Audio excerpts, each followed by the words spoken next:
Salut zusammen und herzlich willkommen zurück zu einer neuen Episode vom Unsafe Release, eurem Schweizer F1 Podcast mit euren Hosts, im Kasel und im Schubs. Heute reden wir über Preseason-Testtage in Bahrain, die in den letzten 2 Wochen waren. Welches Team sticht raus? Welches Team ist eher ein Flop? Das erfahrt ihr hier in dieser heutigen Episode. Und natürlich wie jedes Jahr unsere Prediction für die Saison 2026. Wir wünschen euch viel Spass und eine gute Unterhaltung. Gut, wir starten mit den Preseason-Tests, respektive die sind schon vorbei, aber wir gehen jetzt natürlich wieder das Ganze durch und ziehen mal ein bisschen unser Fazit daraus raus, was ist denn alles passiert und wie du es vor allem auch einschätzen, was ist dann schlussendlich auch unsere Prediction dazu für die ganze Saison. Und ja, wir gehen jetzt mal einfach die erste Woche durch. Der erste Tag, wo Preseason-Tests waren in Bahrain, ist McLaren einerseits mal ziemlich stark gewesen. Also der Lando Norris hat dort auch die schnellste Runde gemacht. Ich weiss noch, wir haben dort gerade tatsächlich auch die letzte Podcast-Episode aufgenommen, wo das gestartet hat. Und wir haben ja noch so halbwegs die letzte Stunde, wo ja eh noch übertragen wurde. Es ist ja jeweils nur an 1 Stunde in der ersten Woche übertragen worden. Und die haben wir ja dort eigentlich noch so halbwegs live im Podcast verfolgt. Und ja, dort haben wir vor allem auch gesehen, dass Audi ein bisschen am Struggle ist. Aber nicht nur Audi, sondern fast eigentlich alle Teams sind vor allem immer mit den Bremsen am Struggle gewesen. Also haben extrem viele Lockups gehabt. Und der Hauptgrund eigentlich für das ist eigentlich, weil Teams müssen zum Batterieladen fast immer in den ersten Gang schalten in eine Kurve, von dem, wo ein bisschen langsamer ist, dass sie die Batterie genug stark laden können, dass sie einfach auch wieder genug Power haben auf der Geraden. Und ja, dort hat man halt auch dann auch gesehen, dass durch das Bremsen, weil Bremsen ja meistens immer ein bisschen mehr auf der Vorderachse ist als auf der Hinterachse, für Lockups gegeben hat. Plus, was halt einfach ein bisschen das Problem ist an dieser Fahrzeuggeneration, die Stromgeneration oder das Rückkoppeln durchs Bremsen oder auch einfach durchs Rollen passiert ja nur auf der Hinterachse. Auf der Vorderachse passiert gar nichts. Man hat sich ja in der Formel 1 anscheinend klar dafür oder dagegen entschieden, so muss man sagen, dass man vorne auch Strom generieren.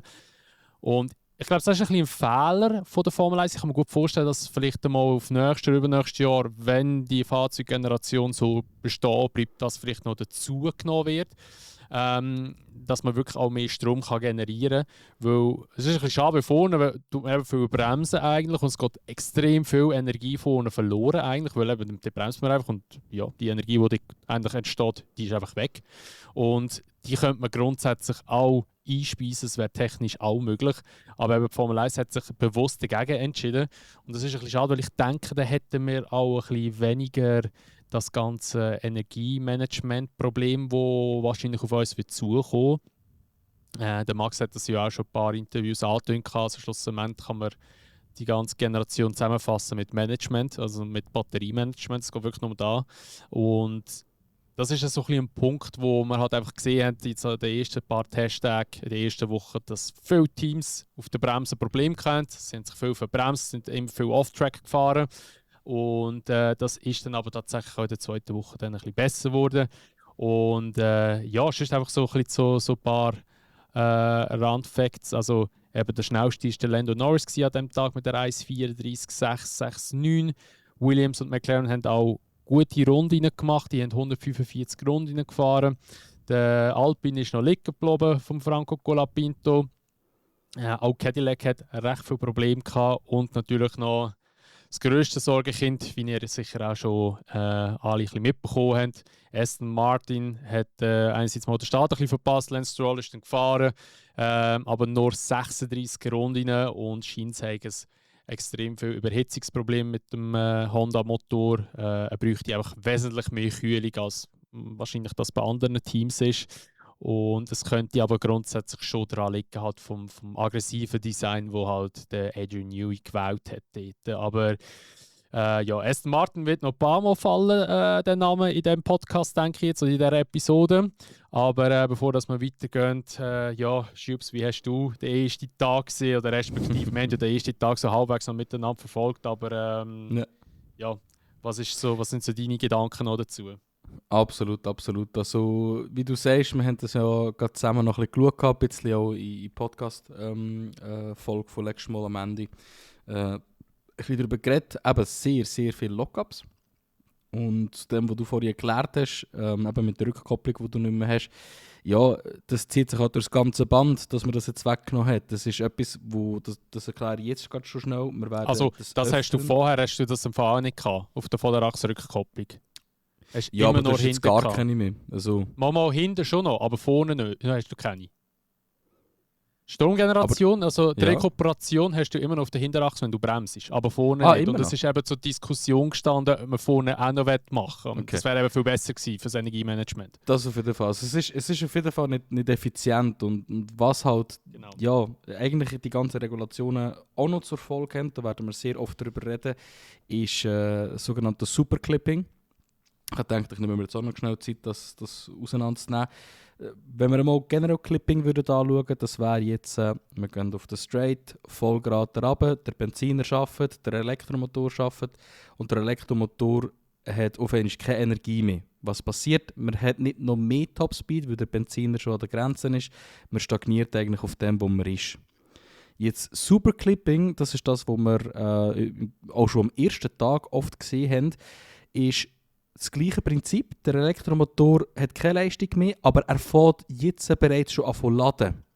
Das ist so ein bisschen eine Methode, wo man halt jetzt mit den neuen Motoren braucht, damit man überhaupt genug Energie kann wieder brauchen. Das heisst, er braucht eigentlich Energie, die der Benzinmotor generiert, um überhaupt schnell fahren können, von dem aufbrauchen, um sich selber wieder zu laden. Und wegen dem werden wir oft Fahrer sehen, die nicht einmal in 8 Gang können ausschalten können, weil halt die Leistung vom Motor davon weggesaugt werden vom Elektromotor. Und einfach, falls wir mal sagen Superclipping, das ist das, was damit gemeint ist, das ist das, was technisch gesehen im Hintergrund passiert.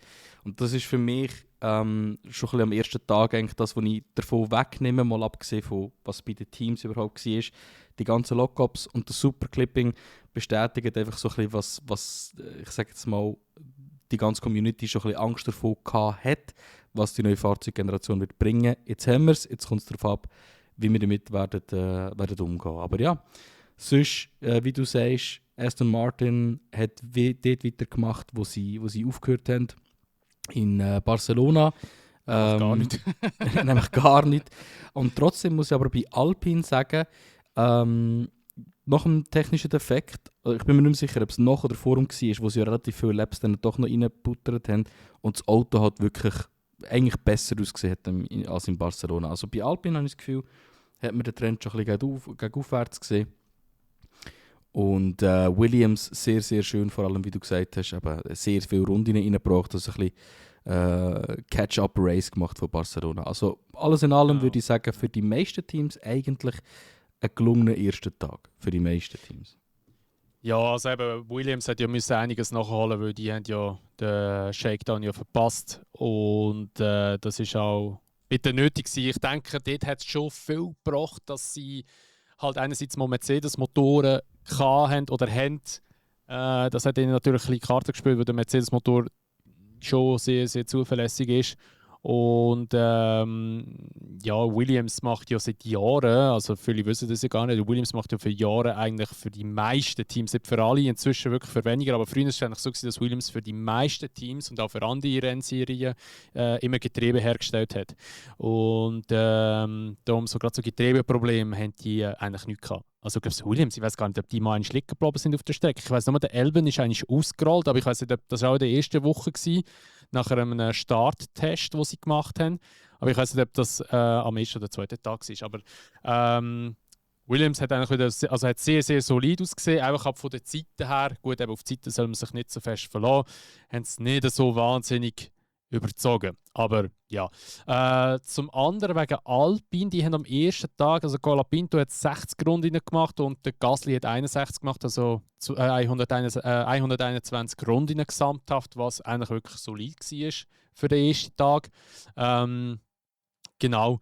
Und sonst ist meines Wissens eben am ersten Tag nicht mehr so wahnsinnig viel passiert. Wir haben aber auch, wie gesagt, viel nicht mitbekommen, weil nicht alles übertragen worden ist. Aber darum würde ich sagen, wir gehen weiter zum zweiten Tag, wo der schnellste Charles Leclerc war. Der hat einen 1,34,273 rausgehauen. Und Red Bull hat relativ viele Probleme dort. Also der Hadjar hatte eigentlich einen Einsatz gehabt, ist aber wirklich sehr, sehr wenig gefahren. Ich schaue jetzt gerade mal kurz nach, wie viele Runden er am ersten Tag gemacht hat dort. Er ist gesamthaft 0 Runden gefahren am zweiten Tag. Und zwar nachher der Max, meines Wissens, die Nachmittagssession übernommen. Der hat dann nachher einiges an Runden können, aber draufhauen. Der ist 139 Runden gefahren. Also hat eigentlich alles das, was am Morgen verloren gegangen ist, hat er aufgeholt. Und ich meinte dann, ist an dem Tag das erste Mal Interview-Session gsi von den Fahrern. Ich meinte es ja. Das Ich bin mir aber nicht ganz sicher. Ich weiß nicht, ob es am ersten oder am zweiten Tag war. Jedenfalls, es ist ja dort nachher so gewesen, der Max ist ja gefragt worden, es war sogar, glaube ich, von Sky Deutschland gewesen, ja, wie er, ob es ihm Spass macht, wie er so die neue Fahrzeuggeneration findet und so wie der Max auch ist. Er ist ehrlich und sagt, er findet, dass die Generation keinen Spass macht zum Fahren. Dass es eigentlich Formula E auf Steroide ist, das Wort, und dass es in seinen Augen nicht mehr viel mit der Formel 1 zu tun hat. Und das ist ja schon harte Kritik, weil gerade auch der Stefano Domenicali, also der Formel 1 CEO, hat ja gesagt, er möchte eigentlich, dass die Fahrer und auch Teams ein bisschen dazu stehen zu dem Reglement. Und ja, es ist dann schlussendlich doch ein bisschen Gegenwind. Der Lewis hat sich ja am ersten Tag hat sich auch der Lewis schon ein bisschen negativ dazu geäußert. Er hat gesagt, man braucht eigentlich für das ganze Management und wie man das Auto bedient, gefühlt einen Uni-Abschluss. Der Alonso hingegen hat dann nachher gesagt, ja, das Auto könnte auch ein Koch fahren vom Paddock raus. Und ja, das ist halt, er hat gesagt, schlussendlich wird der wahrscheinlich gewinnen, der einfach das Auto am besten managen. Das war einfach so seine Aussage ein bisschen. Und ja, lustigerweise, Gegenwind ist natürlich gekommen, nicht von den Medien, aber natürlich von einem Fahrer aus dem Feld. Der Lando Norris hat nämlich gesagt, er soll halt aufhören mit Formel 1 fahren. Wirklich? Das habe ich nicht mal mitbekommen. Gott, ja. Das ist wieder ein Kommentar, Mann. Ja, ich habe Steroide falsch gesagt. Ich musste schreiben, Stereoide, Mann, Monoide, was gibt es sonst noch? Anyway. Ja. Man weiss, was ich meine. Man weiss, was du meinst, gleich bin ich mit was sage ich aber? Konsistenz. Konsistenz statt Konstanz. Ja. Genau. Konstanz, ja. Konstanz, in any case. Ja, eben, also die ersten paar Kommentare sind halt so ein bisschen rausgekommen und das hat sich ja auch durch die restlichen Testings eigentlich ein bisschen durchgezogen. Ja, bin ich persönlich auch nicht so ein Fan davon. Ich glaube, du auch nicht ganz. Will ich sagen, ich finde es jetzt interessanter, wenn ein Fahrer das Fahrkönnen in der Kurve kann beweisen und durch das schneller ist, als in der Kurve beschissen sein, besser managen und dann halt in der Gerade so viel rausholen, dass das Fahrtalent, wo der andere in der Kurve gebracht hat, einfach ja, keine Rolle mehr spielt. Oder? Und das ist so ein bisschen die Angst, wo ein Alonso hat und ich finde auch zu Recht hat. Andererseits muss man natürlich auch ganz klar sagen, gerade ein Aston Martin sieht wirklich auch nicht gut aus. Und es wird ein ganz anderes Erlebnis sein, in einem Aston Martin den Test gemacht zu haben und in einem Mercedes den Test gemacht zu haben. Logischerweise beschwert sich dementsprechend auch ein Norris nicht wirklich gross, weil der McLaren hat auch sehr gut ausgesehen. Jetzt in den letzten 2 Wochen eigentlich. Und ja, für mich aber ab Tag 2 eigentlich schon langsam klar. Wir haben ja in Barcelona gesagt, ja, Mercedes on top. Absolut Mercedes on top. Und gegen Ende hat man auch ein bisschen das Gefühl gehabt, Ferrari sieht nicht schlecht aus. Und ich habe das Gefühl, schon ab Tag 2 und spätestens dann ab dem nächsten Tag, den wir besprechen, ist einfach klar gewesen, okay, Red Bull, McLaren, Ferrari und Mercedes sind alle so ein bisschen ihre Daseinsberechtigung in der Frage von der Top 4. Und was ich sehr, sehr lustig gefunden habe, ist, wenn wir aber die 4 Teams gefragt haben, haben alle immer gesagt, nein. Mercedes hat immer gesagt, Red Bull, ihr Motor sieht so gut aus. Red Bull hat immer gesagt, nein, Mercedes, keine Chance gegen die. Ferrari hat immer gesagt, nein, schaut, vergesst nicht McLaren. McLaren hat nachher gesagt, Ferrari, hure gut. Es war einfach ein Zirkus von nein, die sind viel besser als wir. Wir sind scheiße. Das ist noch sehr, Ja, sehr einfach so, dass lustig. hin und her schieben, wer wirklich Genau. der Beste ist eigentlich. Ja. Ja. Das war schon noch Ja. funny gewesen. Aber ja, ich finde halt gleich, also ich verstehe den Aspekt eben, dass die Fahrer, die jetzt in einem besseren Auto hocken, sage ich jetzt mal, weniger Kritik äußern als die in einem schlechteren Auto hocken, eben zum Beispiel Alonso. Aber ich meine jetzt gerade ein Hamilton oder auch ein Max, also ich denke jetzt wirklich Red Bull und Ferrari sind jetzt wirklich 2 Autos, die jetzt nicht schlecht sind. Und trotzdem tut sich der Max kritisch gegenüber dem Reglement äußern. Ich meine, er hat sich schon vor 2-3 Jahren oder so, hat er sich, ja, ich glaube es 23 war, hat er sich schon kritisch geäußert, weil er ja das Auto in der Simulation gefahren ist und hat gesagt, das wird eine Katastrophe. Dann nachher hat man, der Lewis hat jetzt auch gesagt, also eben, es sei nicht so wahnsinnig gut, also eben, es sei eigentlich die Autos, die am wenigsten Grip haben. Klar, es ist natürlich immer am Anfang, also es ist ein Anfangsstadium von dieser Generation und es muss sich natürlich zuerst ein bisschen entwickeln, dass auch der mechanische Grip eigentlich, oder auch der aerodynamische Grip dann wieder ein bisschen um ist oder besser wird. Das ist bei jeder Fahrzeuggeneration so. Aber ich glaube, es hat schon auch, dass das der Weg momentan ein bisschen ist, wo ein bisschen der Anfang vom Ende vom Formel 1 Hype könnte sein. Weil Formel 1 will ja eigentlich immer mehr Rennaction haben, mehr Overtakes, einfach mehr Action auf der Straße. Aber man sieht ja, dass die Fahrer sichtlich Probleme haben zum Überholen. Also ich meine, es gibt ja ein Video, wo ja einerseits mal der Hadjar, ich weiß nicht, an wem wir vorbeifahren, glaube ich, an einem Cadillac, ist im Windschatten, geht aus dem Windschatten, hat aber keine Energie mehr. Das Auto geht gerade wieder zurück, wieder langsam, geht wieder in den Windschatten, sucht sich wieder her und geht dann nachher in Turn 1 und geht dann an ihm vorbei. Dann nachher hast du auch noch eine Szene gehabt, wo der Hülkenberg auf der Gerade das Management gemacht hat. Also das Motormanagement war voll gewesen, oder fast voll gewesen. Da hast du gesehen, die Geschwindigkeit geht rauf und dann siehst du, die Batterie ist leer und die Geschwindigkeit kommt gerade oben runter. Also gegen eben Ende von der Gerade wird es langsamer, weil einfach die Batterie nicht ausreicht.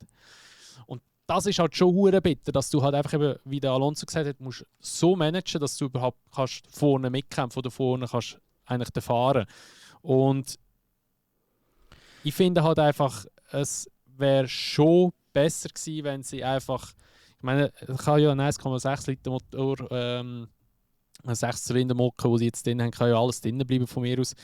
Ich wäre jetzt auch immer noch Fan von einem V8, V10, aber es wäre doch viel einfacher gewesen, wenn man das einfach wieder den Motor grösser gemacht hat. Ich meine, wir haben ja jetzt E-Fuels, es ist ja jetzt in dem Sinn eigentlich CO2-neutral, was hinten aus dem Topf rauskommt dort. Und einfach, entweder schaffst du wieder mit Kers oder lässt halt einfach das fucking DRS, obwohl das niemand gerne hat. Und einfach so fahren. Einfach simpel halten. Du kannst ja schon eine Batterie drin haben, einen Hybridanteil. Das irgendwie sagst du, hey, 150 kW kommt nochmal von der Batterie, die einfach eben dann entweder als Kers verwendet wird oder einfach als ERS-Boost ein bisschen. Aber du kannst es ja auch so simpel halten. Wieso musst du es eben so komplex machen mit 50-50, wo wir jetzt haben? Und alles, es ist... Ja, ich denke, Formel 1 wird da schon ein bisschen Problem haben. Darum eben, wie lange dass wir das Reglement werden haben, ist schwierig zu sagen. Ich denke, es wird auf nächstes Jahr, wenn es voraussichtlich, nächstes Jahr wird es sicher bleiben, aber es wird auf nächstes Jahr viel, viel Anpassungen geben, habe ich das Gefühl. Ja, und ich meine, wenn sie sich rein nur schon überlegen müssen, hey, was können wir kurzfristig machen, da gibt es halt auch viele Lösungen. Weißt, du kannst zum Beispiel einfach den Motor oder Elektromotorleistung abdrosseln von 350 kW auf 250 kW. Und dann kannst du schon sehr viel von diesen Problemen eigentlich rausnehmen. Weil dann hast du vielleicht Superclipping gerade noch, ich sage jetzt mal in Aserbaidschan, sonst Strecken oder zum Beispiel in Belgien, wo wirklich lang Full Throttle bist, dort wirst du es immer noch haben. Aber ich sehe nicht, wie du, wenn du jetzt gerade von Bahrain anschaust, die ist schon sehr lang. Aber die ist noch nicht so lang wie Aserbaidschan und also die Startzielgerade, Aserbaidschan oder eben die Backstraight bei Belgien. Was passiert denn dort? Gehen die denn dort so weit runter vom Speed her, dass sie in 6. runter müssen? Fährt dann der Elektromotor wieder auf Leistung geben, weil sie in 6. runter müssen? Sehen wir dann effektiv, dass sie auf der Gerade langsamer und dann wieder schneller werden? Das ist ein Horrorszenario für mich als Zuschauer, weil da denke ich mir so, Bro, ist das wirklich the pinnacle of the motorsport? Ist das wirklich das beste, schnellste Auto, was es auf dieser Welt gibt? Da denke ich mir so, nicht wirklich. Und von dem her eben, also einfach die Leistung runterbringen würde schon sehr viel bringen. Und dann müssen wir auch nicht so komische, quirky Sachen machen wie der Straightline Aero Mode und so. Auch dort bin ich noch sehr, sehr gespannt, wie das Ganze so ein bisschen funktioniert. Was man so ein bisschen für raffinierte Lösungen findet. Aber ja, am Ende des Tages suboptimal und sie müssen in meinen Augen jetzt schon auf die Schnelle eine Lösung finden, wie sie das wieder spannender oder besser machen. Und sonst, wie du sagst, für die nächsten paar Jahre andere Sachen überlegen halt auch. Wir haben jetzt gerade in diesen Tagen auch hat es angefangen schon die Rennstarts, die wir gesehen haben. Und ich glaube, da haben wir auch schon ab der ersten Woche gewusst, irgendetwas ist nicht ganz recht, oder? Haben wir da dritten Tag? Ja, so aufgeschrieben. Ja. Also es ist ja so, bei den Rennstarts müssen ja die Autos relativ lang aufgekühlt werden, sozusagen. Also man muss eigentlich die RPM muss man relativ lang aufhauen, die Drehzahl, dass eigentlich die Batterie sich aufladen dabei und dass man das Turboloch, wo man ja hat, weil ja das MGUK fällt, dass man das kann wie überspringen und dass man vom Fleck kommt, weil sonst kriegt man meistens immer gerade in Anti-Stall rein. Und ich glaube, bei den ersten Rennstartsimulationen, die Andy Sessions waren, sind glaube ich irgendwie ein paar gerade stehen geblieben oder sind in den Anti-Stall reingefallen. Und dann nachher hat man gesagt, hey, da müssen wir etwas ändern, weil sonst in Melbourne bleiben wir alle stehen. Und Ferrari hat es relativ klug gemacht. Die haben anscheinend, also mit munkelt, haben sie einen kleineren Turbolader verbaut als die anderen. Was ihnen eigentlich die Möglichkeit gibt, dass das Turboloch wesentlich kleiner ist. Also sie haben eigentlich, was das anbelangt, ein kleines Problem, dass sie das Auto nicht so lange aufdrehen und dann eigentlich doch noch sehr gut vom Start wegkommen. Also sie haben einfach für die bessere Beschleunigung, weil der Turbolader früher greift als bei den anderen. Nachteil ist einfach oben raus, also beim Highspeed oben raus, wird ihnen wahrscheinlich dann der Speed ein bisschen fehlen, weil der Turbolader halt einfach zu klein ist. Lustigerweise hat der Fred Vasseur das irgendwie anscheinend mal 2025 schon erwähnt und hat gesagt, hey, das wird ein richtiges Problem geben. Und dann haben es von den Teams gesagt, nein, man muss halt das selber einfach herausfinden, wie man es machen soll. Und dann hat Ferrari einen kleineren Turbolader verbaut. Und jetzt sagen alle Teams, wir müssen etwas machen. Wir können nicht starten. So. Und Ferrari sagt, ja, wir können starten. Also sie haben es eigentlich relativ schlau gemacht. Jetzt ist es aber doch so, dass das Startprozedere angepasst wurde. Also vor den richtigen 5 Ampeln, die angehen, wird eigentlich eine Vorwarnung geben mit einer blauen Flagge. Dass die Fahrer wissen am Start, jetzt kann ich Gas geben, jetzt kann ich den Motor aufheulen lassen, um eigentlich genug elektrische Energie zu laden. Und dann nachher gibt es einfach, also das ist eigentlich so die Vorwarnung von der Ampel und dann nachher wird es aber gleich immer noch so sein, dass die Ampeln angehen und dann bleiben es an und dann schalten es ab. Also das haben sie einfach jetzt neu dazu getan, dass einfach wirklich alle Teams das Auto auf Leistung aufbringen oder dass sie auch genug RPM hätten zum Losfahren. Bei den Starts jetzt in der ersten Woche hat es ein bisschen schwierig ausgesehen, bei der zweiten Woche hat es schon besser ausgesehen, aber man muss schon sagen, Ferrari und auch Haas haben, muss man wirklich sagen, die besten Starts immer hergelegt. Und das könnte schon echt spannend sein. Ja, definitiv. Und das halt auch trotzdem, dass die anderen Teams jetzt können ihre Turbos besser aufspulen oder länger aufspulen, hat Ferrari also wirklich extrem viel bessere Starts gehabt. Ich weiß nicht, ob du das aufgeschrieben hast, wegen dem greife ich jetzt schnell vor. Vorletzten Tag war es, glaube ich, wo der Hamilton also wirklich von Platz 7 einfach vorgedüst ist auf den ersten Platz. Und da bin ich sehr, sehr gespannt, ob das in den Races halt dann auch so wird sein. Und ja, wie du schon gesagt hast, sehr, sehr lustig. eigentlich eben, dass Ferrari das so gehandhabt hat. Und soweit ich verstanden habe, also es ist noch nicht offiziell ein Vorschlag gegeben worden, was man technisch verändern sollte. Aber Ferrari, eben vor allem der Vasseur, hat sich schon ganz klar dazu geäußert, dass er das sowieso wird ablehnen. Und ja, wenn man technische Veränderungen will an den Regulationen, müssen ja, soweit ich weiß, immer alle Teams damit einverstanden sein. Also haben sie eigentlich ja, auf gut Deutsch reingeschissen, weil Ferrari hat eine Lösung gefunden, während die anderen Teams keine Lösung gefunden haben. Und das wird ganz sicher bis Ende 26 alles so bleiben, wie es ist mit dem Turbo, weil Ferrari wird niemals sagen, ja, ist gut, jetzt dürfen wir auch etwas verändern. Also eigentlich ist es Jein. Weil, da kann man gerade jetzt das andere Thema auch reinschmeißen, wegen dem Verdichtungsverhältnis, weil da hat sich noch mal etwas da. Es ist grundsätzlich so, dass man eine ultimative Mehrheit braucht für das, dass man kann, eine technische Änderung nach vorne innerhalb von der Saison oder in der kürzesten Zeit.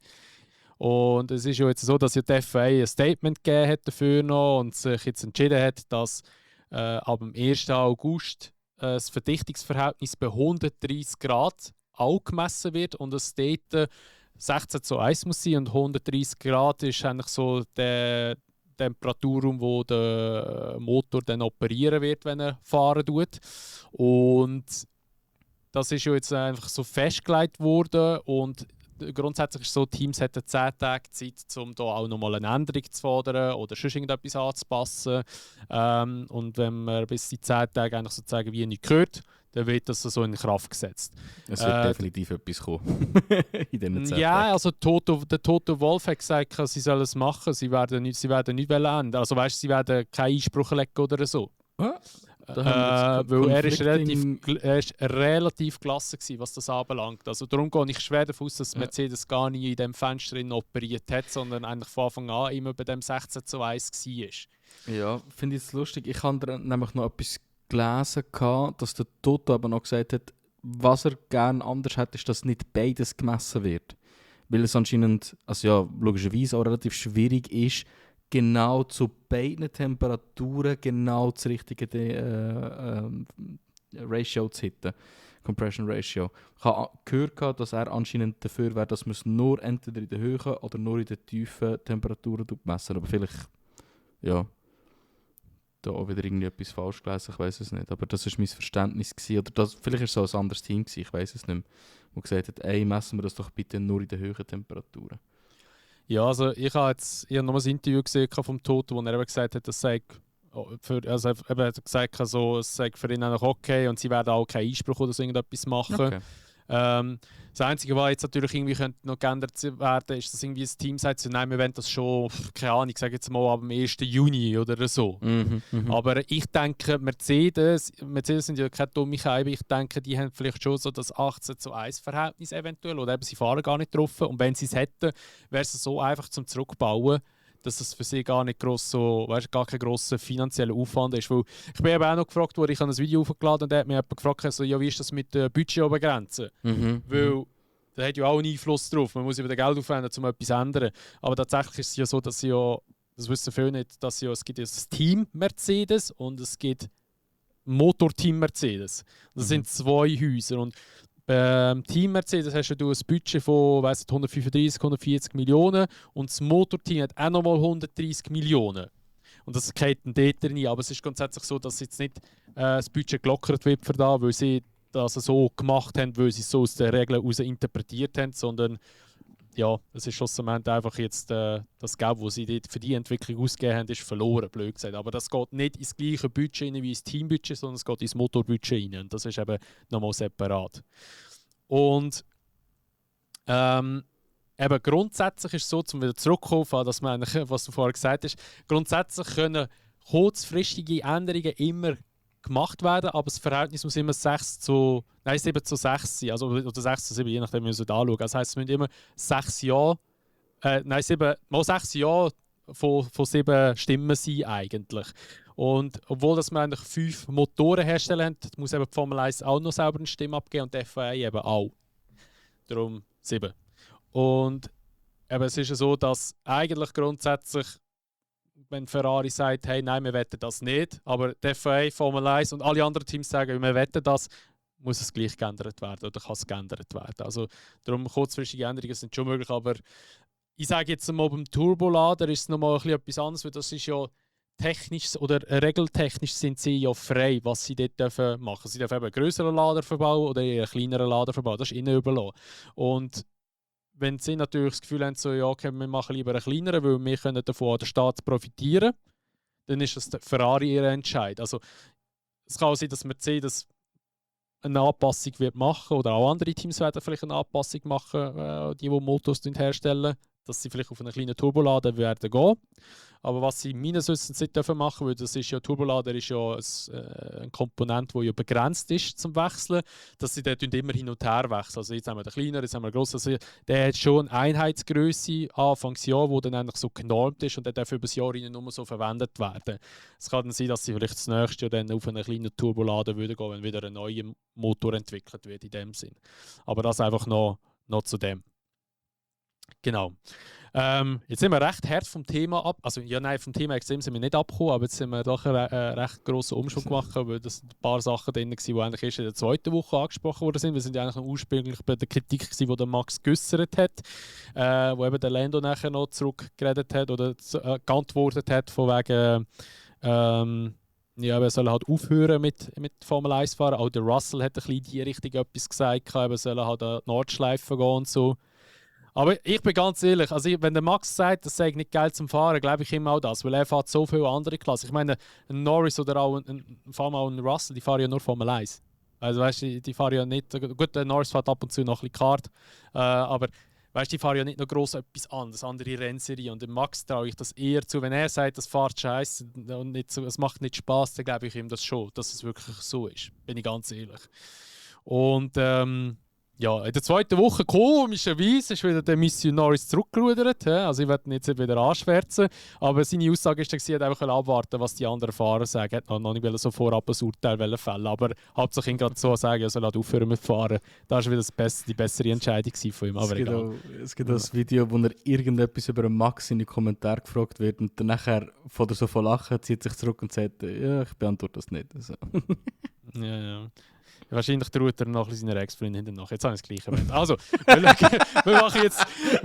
Hey, doch, das muss ich jetzt reinhauen. Der Kasel so vor dem Podcast, der so, Mensch, sollten wir das noch reinnehmen?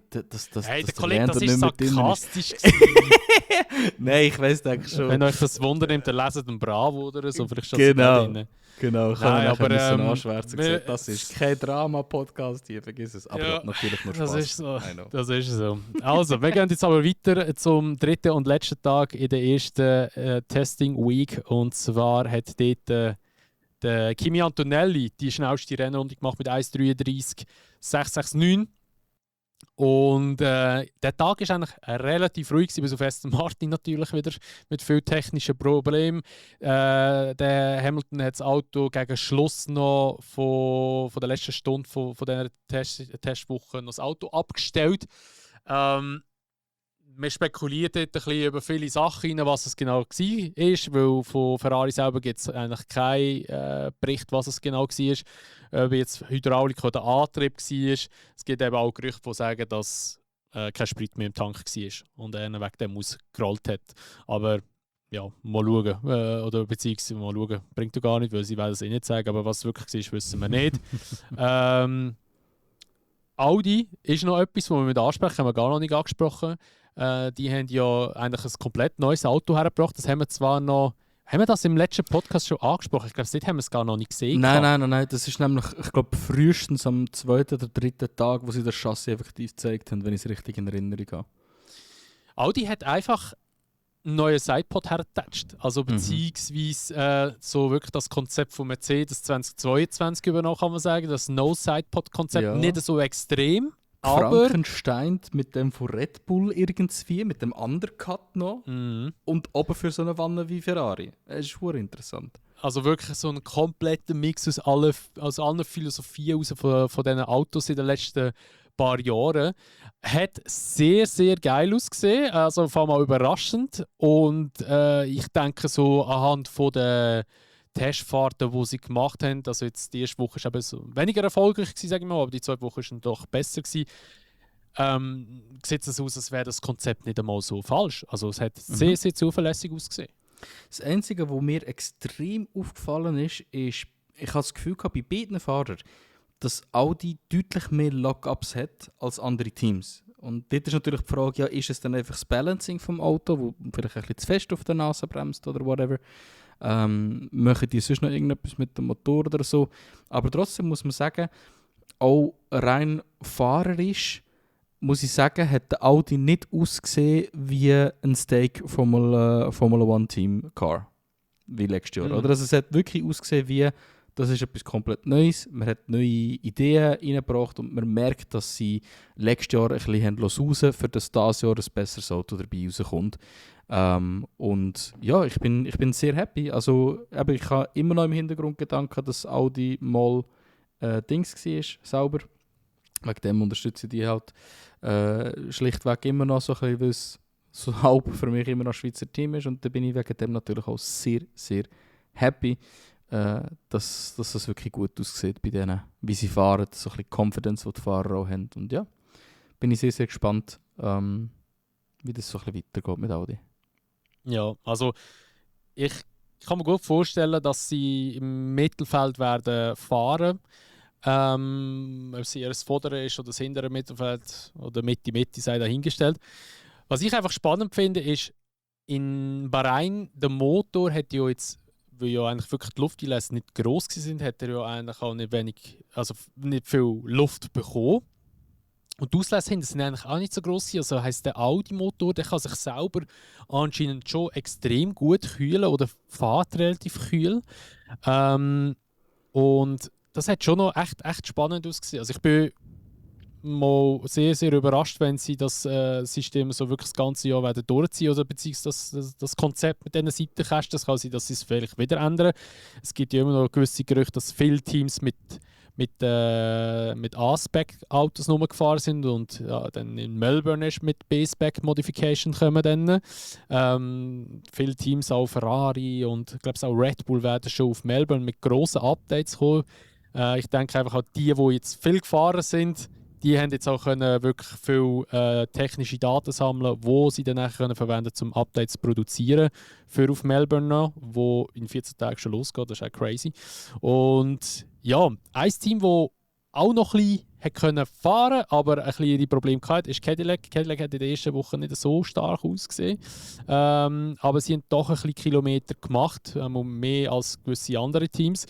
Und ja, dort munkelt man auch ein bisschen, dass das Auto ein bisschen schwer sei. Da haben wir jetzt einfach noch notiert, oder beziehungsweise noch notiert, der Rückstand sei etwa so 3,2 Sekunden gewesen. Aber ja, Zwischenzeiten sagen ja eigentlich bei den Testings nicht viel aus, oder Allgemeinzeiten sagen nicht viel aus, aber einfach so ein bisschen als Anhaltspunkt, dass man das ein bisschen sieht. Ich denke, das Wichtigste ist einfach, dass man viel Runden fahren können an diesen Testtagen, um eben einfach auch die Daten zu sammeln, dann schlussendlich. Genau. Ja, und ich glaube, da kann man abschließend für Wochen 1 ganz klar sagen, also es gibt Frontrunner, die halt sich wirklich schön auf Performance haben können orientieren. Die haben schnellere Runs können machen und die sind wirklich am Performance suchen gewesen. Das sind wir bei Ferrari, Mercedes, Red Bull, McLaren. Ich würde sogar auch sagen, Haas ein Stück weit, Racing Bulls manchmal ein Stück weit. Und erstaunlicherweise eben auch Alpine ein Stück weit. Und dann gibt es solche Teams, die einfach die Probleme am Nachsäckeln sind. Da sind wir ganz klar bei Aston Martin, bei Williams. Wer vergisst ich noch? Audi habe ich das Gefühl, auch eher am Problem nachsäckeln. Und Cadillac stelle ich nochmal auf eine ganz andere Phase. Also entweder suchst Performance oder du säckelst Problem nach. Ich glaube, Cadillac säckelt einfach generell noch F1 nach. Aber das ist ja auch völlig okay. Oder? Also, das meine ich wirklich nicht fies, sondern ich sage es nochmal, was Cadillac bis jetzt angebracht hat, ist sehr, sehr gut. Sie hätten können gar nicht dumm sein, sie hätten können ein Auto haben, das die ganze Zeit ableitet. Aber ich habe das Gefühl, sie haben den Laden im Griff. Das Auto ist nicht schnell, definitiv nicht. Aber ich finde auch hier wieder nach der ersten Woche, Cadillac hat das erreicht, was sie hätten sollen. Sie sind da und auf der Strecke fahrend, nicht auf der Strecke liegend. Und von dem her würde ich sagen, eine erfolgreiche erste Woche eigentlich für die meisten Teams. Ja, Für die meisten Teams ja. Das ist ja so. Aber das ist eigentlich auch schon alles von dieser ersten Woche, oder sagen wir so das Wichtigste. Klar, es ist eben noch viel rundherum passiert. Aber ich denke mal, das wird so sicher das Wichtigste gewesen sein von der ersten Woche. Die zweite Woche war dann doch ein bisschen spannender gewesen, und dort hat man auch wirklich eigentlich die Lernkurve schon gesehen, wie sie aufgegangen ist bei den meisten Teams. Also wir fangen gerade mal mit dem offensichtlichsten an, Ferrari.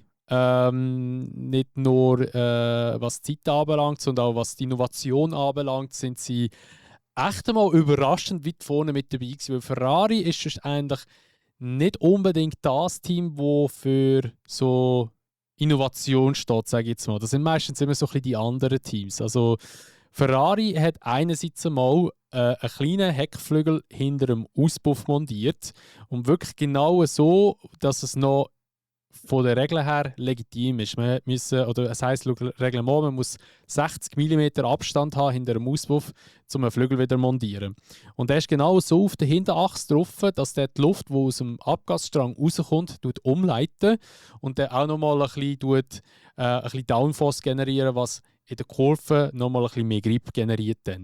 Also das ist schon mal Punkt 1, der richtig, richtig spannend war. Dass sie sind, glaube ich, die Einzigen, die so etwas montiert haben dort. Und dann nachher, die haben es sicher schon alle gesehen, so offensichtlich ein, sage ich jetzt mal, DRS-Flap hinten oder Heckflügel, der sich einfach mal um 180 Grad dreht. Also das hat wirklich, das hat niemand erwartet, dass einerseits mal so etwas wird kommen und dass auch Ferrari so das erste Team ist, wo man so etwas probiert, denke ich. Also ich hätte es eher mal so Mercedes oder sage jetzt einmal McLaren oder vom Red Bull so etwas zugerechnet, dass die vielleicht so etwas machen, aber doch nicht Ferrari. Und die Idee dahinter ist eigentlich schon noch echt funny, weil durch das, dass der Flügel sich so umdreht, hat man einerseits mal viel größere Spalt. Und man hat sogar ein bisschen Auftrieb. Also es generiert ein bisschen Auftrieb, aber das Auto hat natürlich so viel Saugkraft gegenüber, nicht, das Auto kann sich jetzt nicht einfach abheben. Aber der Vorteil ist, auf der Geraden hat man doch nochmal ein bisschen besseren Luftstrom, dass das Auto doch nochmal ein bisschen windschnittiger ist und das weniger Drag produziert eigentlich, oder weniger Luftwiderstand produziert. Ob sich das System dann nachher wieder durchsetzt, ist dann nochmal das andere. Aber es ist von der FIA abgenommen worden und die FIA hat gesagt, es ist okay, das dürfen wir verwenden. So. Ob das so bleibt, sei dahingestellt. Wir haben über den DRS-Flügel wirklich, also nicht 100, aber wir haben wirklich etwa 4 verschiedene Konzepte gesehen. Also eben das von Ferrari jetzt. Wir haben den klassischen Flap, der oben aufgeht, also wo eigentlich der Drehmechanismus oben ist am Heckflügel. Dann haben wir Audi, der in der Mitte hatte und Alpine, der noch unten hatte. Also wir haben wirklich 4 verschiedene Konzepte gesehen. Alles ist ein bisschen getestet worden und das ist geil, weil jetzt wird halt wirklich ausgewertet, was macht am meisten Sinn. Und ich habe so cool gefunden, der Berman ist hinten nachgefahren, wo anscheinend erst mal eben der Flap aufgegangen ist. Und der hat gemeint, also, zuerst im ersten Moment gemeint, ja, der Ferrari vor ihm hat irgendwie ein DRS-Problem oder ein Flügelproblem hin oder fliegt ihm jetzt davon. Aber das war wirklich bewusst so gewesen. Und sie sind auch nur am zweiten Tag, am Morgen mit dem so gefahren. Nachher haben sie ihn nicht mehr dran getan. Ja, es kann jetzt natürlich 2 Sachen heißen. Oder es kann heißen, kompletter Schrott gewesen. Oder es kann heißen, das ist so gut, dass wir nicht noch den anderen Teams mehr Daten geben wollen. Sehr, sehr interessant. Hat ein bisschen ausgesehen wie der Formel 2 Flügel von 2025. Also so einen riesen Bogen hintendurch hat. Ein bisschen hässlich, bin ehrlich. Aber ja, was ich halt sehr interessant finde, ist, weißt, wenn du natürlich einen Wing um 180 Grad drehst, dann macht er auch einfach genau das Gegenteil von dem, was er sonst macht. Das heisst, anstatt das Auto am Boden drücken, tut er das Auto in die Luft anlüpfen. Und von dem her finde ich interessant, was gibt das denn auch für neue Lösungen in der Zukunft? Oder das kann vielleicht sein, dass es für das eine Team auch wichtig ist oder auch cool ist, weil sie sonst vielleicht zu viel Downforce sonst hinten haben und das nachher das wieder tut ausnavigieren. Und ja, von dem her bin ich sehr, sehr gespannt. Das ist jetzt genau so ein Area, wo wir halt auch wirklich physisch können sehen, was die bessere Lösung ist und wo Teams hingehen. Da werden wir in 2-3 Jahren wird's nur noch eine Variante geben, die alle Teams verfolgen, weil das einfach wieder leid die beste wird sein. Und ja, halt immer speziell jetzt bei den Motoren werden wir es nicht sehen, aber das ist definitiv ein Area, wo wir es werden sehen und das ist immer sehr exciting, weil du sofort siehst, wer wieder etwas Neues probiert. Aber ja, das ist sicher so der grösste Schock oder eines der grössten Themen gewesen in den ersten paar Tagen von der neuen Woche. Ja, aber auch wirklich ein cooles Konzept und eben, ich wiederhole, es ist einfach Ferrari. Es ist Ferrari, ja. Also wirklich, Ferrari macht eigentlich so Zeug nie, Ferrari aber... is healing. Ja, also es ist wirklich... Ich denke, da sieht man schon ein bisschen den Einfluss vom Fred Vasseur. Denke ich jetzt einmal. Also, dass Und der Leute, halt einfach die auch mal ein bisschen kritisieren, etwas anderes wächst. Leute, die ihn kritisieren und sagen, du hättest schon lange etwas machen sollen. Also das ist normal, das braucht Zeit, wenn du ein Team umkrempeln willst, so hart wie Ferrari. Das haben wir ja auch, wo der Hamilton frisch zum Team kam, gesagt, das wird nicht auf Anhieb sofort funktionieren. Und ich habe gemeint, ich bin gerade Championship. Safe. Jetzt sind wir mal gespannt. Wir sagen sicher noch unsere Meinung zu den Teams. Wir haben nachher auch noch vor, ein kleines Ranking zu machen. Aber ich bin mal gespannt, wo du sie rein tust. Und wir geben sicher noch ein Kommentar über 2026 zu Ferrari ab.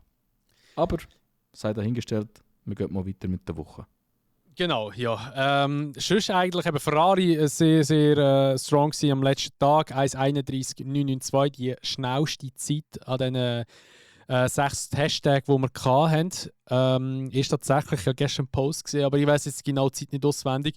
Ich habe gemeint, 5 oder 8 Zehntel langsamer als die schnellste Zeit an den Hashtag 2022, wo dazu mal die Ground Floor Era, die neue Generation, gestartet hat. Also wir sind, was das anbelangt, von der Zeit her eigentlich gar nicht so weit weg. Klar, wir sind langsamer, aber das war halt zu erwarten gewesen, weil die Formel 1 hat ja wollen, dass die Autos ein bisschen langsamer wieder werden.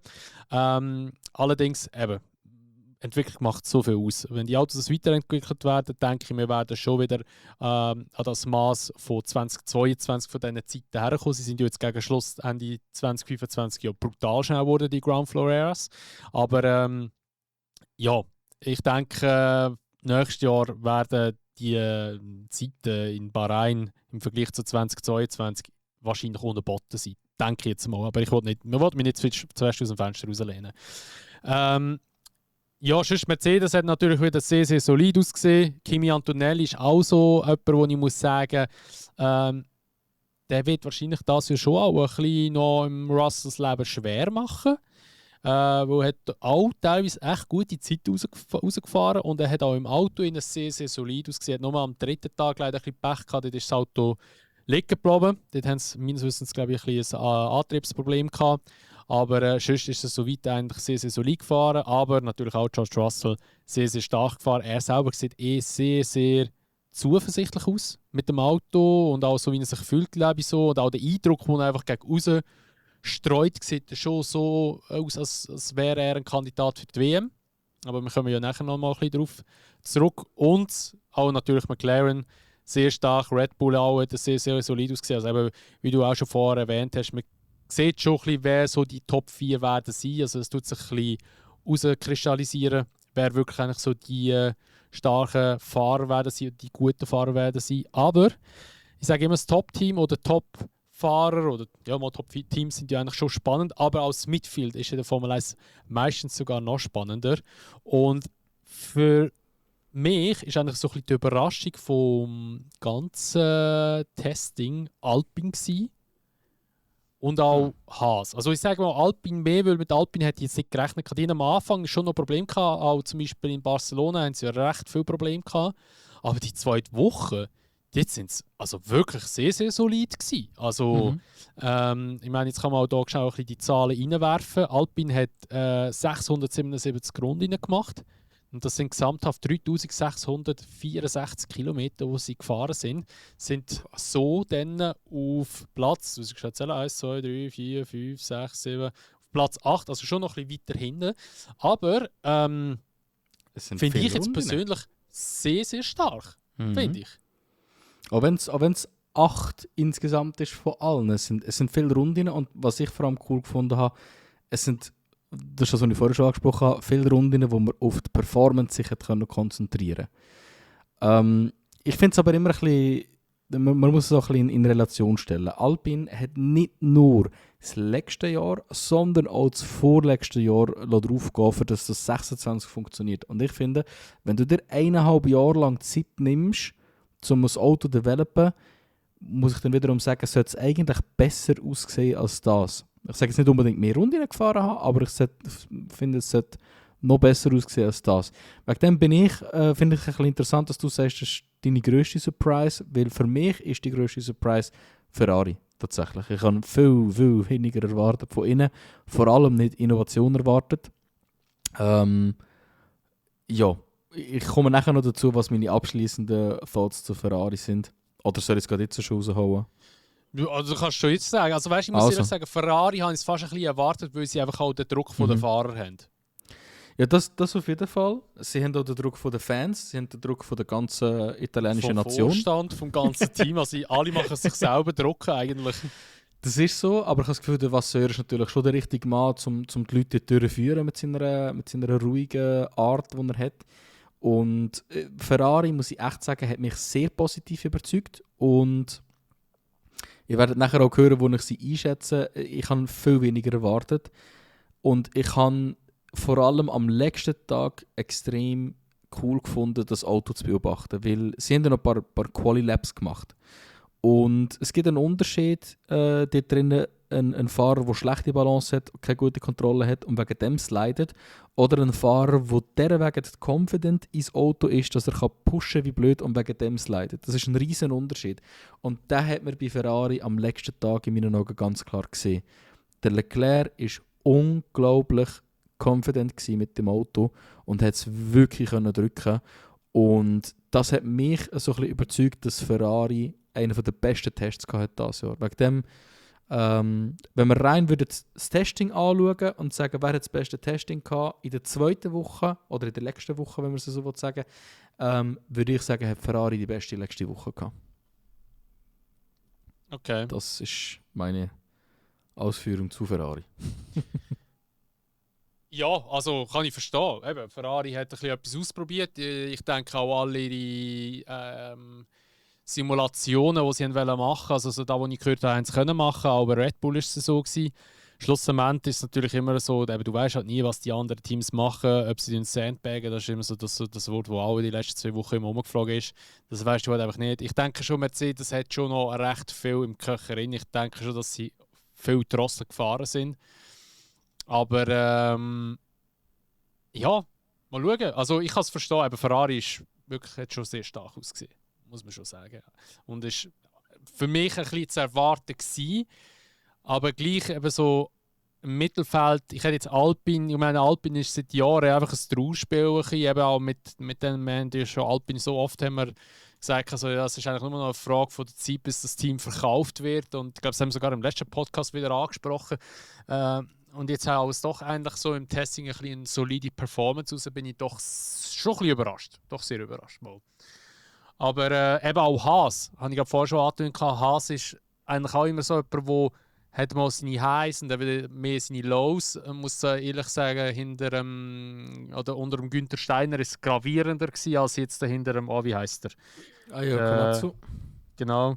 Er macht es wirklich sehr, sehr gut. Also ich finde ihn auch ein super Teamchef.